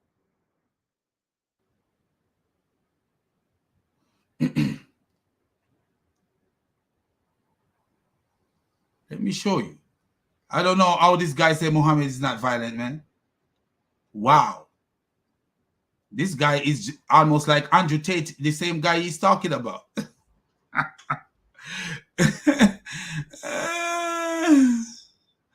I don't know. What is he looking for? What he looking for? What he looking for?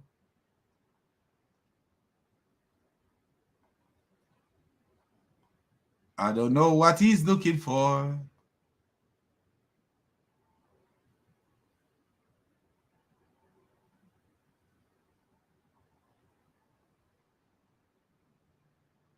Let me show you. Anyone who abandon his religion, kill him. Huh?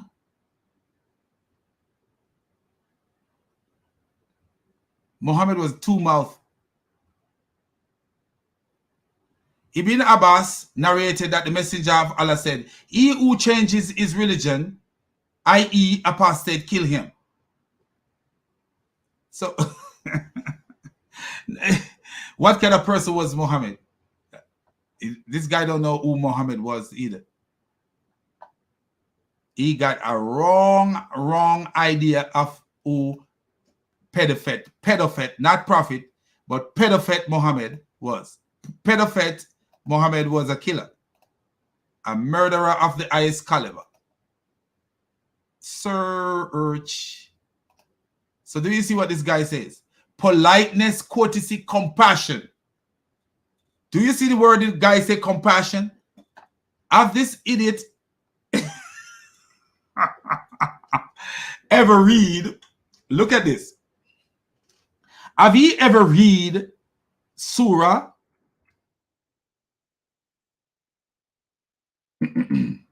Surah 58, verse 22. There's so many of them. Surah 58, verse 22. Did he ever read that? I'm sure he never. You will never find a people who truly believe in Allah and the last day, loyal to those who, this one say loyal, but listen to it, even loyal to your parents. But this is not, this translation say loyal. What translation is this? I don't even know. But it said loyal. But if we look at other translation, we will see that it's not to be no loyal. Since he mentioned the word compassionate. Sahih International. You will not find a people who believe in Allah and the last day having affection. Compassion and affection is same word. If you put the word compassion, affection into Google search and see what a synonym for affection is, you will see fondness, love, liking, endearment, feeling, sentiment, tenderness, closeness, warmness, warmth, devotion, care, caring, attentiveness, closeness. So you look at attachment, affinity, friendliness, friendship, intimacy, familiarity, amity, favor, regard, respect, admiration. So you see, if caring and compassion goes right hand in hand, affection and compassion go right in hand. So Muhammad is saying in the Quran, you will never find a people who believe in Allah and the last day having affection, for those who oppose Allah and his messenger. So was Muhammad so affectionate? Muhammad was not affectionate at all. Muhammad was a murderer. And let me show you why we know that Muhammad was not affectionate. Let's go even further. Just to show why we know Muhammad was not affectionate. Look what Muhammad let his men do.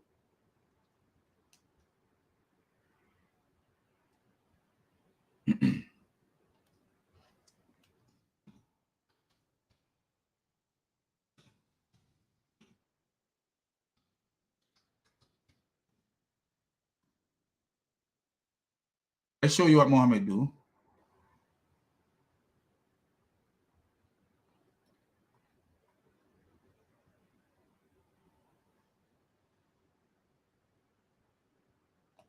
We were SUFFERING. Look at this.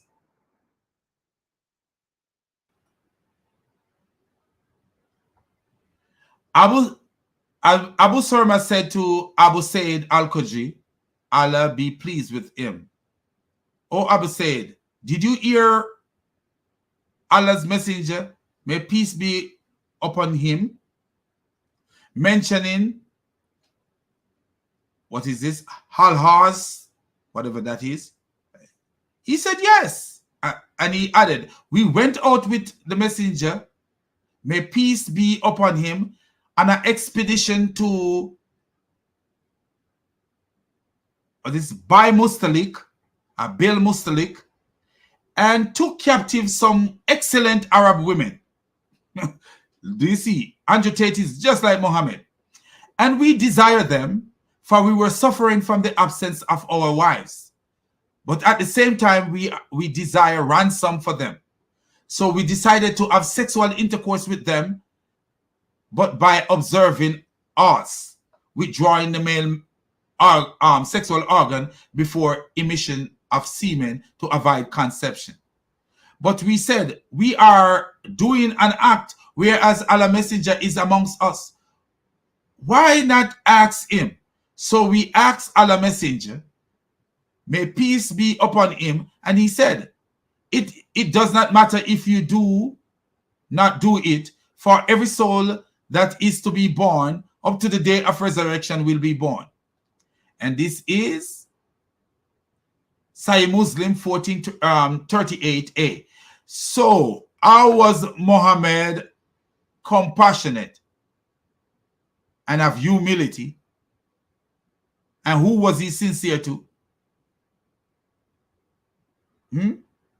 Come on, friend. You messed up the good video. Who extolled the virtues of compassion, empathy, and humility. In other words, the Prophet was the very embodiment of masculinity. Where oh, wow. You actually agreed with look, he made a video. Do you see how this craziness is? He made a video and showing Uthman and showing really another stupid idiot like Uthman, showing Andrew Tate as a clown, and then he actually trying to compare Andrew Tate with Muhammad, not realizing that Andrew Tate is exactly like Muhammad. Masculinity versus toxic masculinity. Masculinity is not Muhammad. That's toxic masculinity. Equal Andrew Tate. And this is why Andrew Tate gravitates towards that religion. He gravitates towards it because he can manipulate these people. He gravitates towards it because he realized, hey, all hope is lost in me turning white men into what I want to turn them in. What else can I do? He searched and he realized that, hey, Islam is the closest thing to what I can con into to believing in me. I could get Islam to believe in me. Why? Because Islam is similar to me. Islam share what I share. They do. They share what I share. Muhammad share what he share. I don't know what is wrong with this guy. But anyway, man, I want to say peace out, man, and all praises to the triune God, the God who is above all gods, the God who give us wisdom to decipher things and to make sense of sensible things and to make nonsense of things that are nonsense. And Islam is nothing but stupidity and nonsense. Anyway, my people, God bless you all and keep it 100% Jesus and don't do anything that I would not do. Hold on 1 minute. Let me get rid of these Muslim pornography. Muslim Andrew Tate pornography. Muslim Andrew Tate pornography. You see Andrew Tate pornography. I tried to find out how to do the moderator stuff and I could not do it. Literally, I did. It was, I get the person names on it and it wouldn't save. I don't know why it wouldn't save. I have no idea. I put the people who I want and their name would not save. Something. I Google it online, go there, put the people name in, but it wouldn't save. When I try to save it, it would not save at all. And it wouldn't bring up some of the people's name that I want to be on there. I don't know why.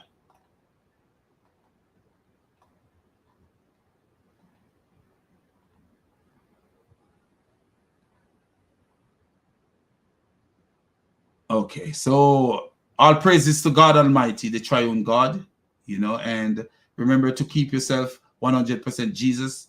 Whether you die or live, you are safe.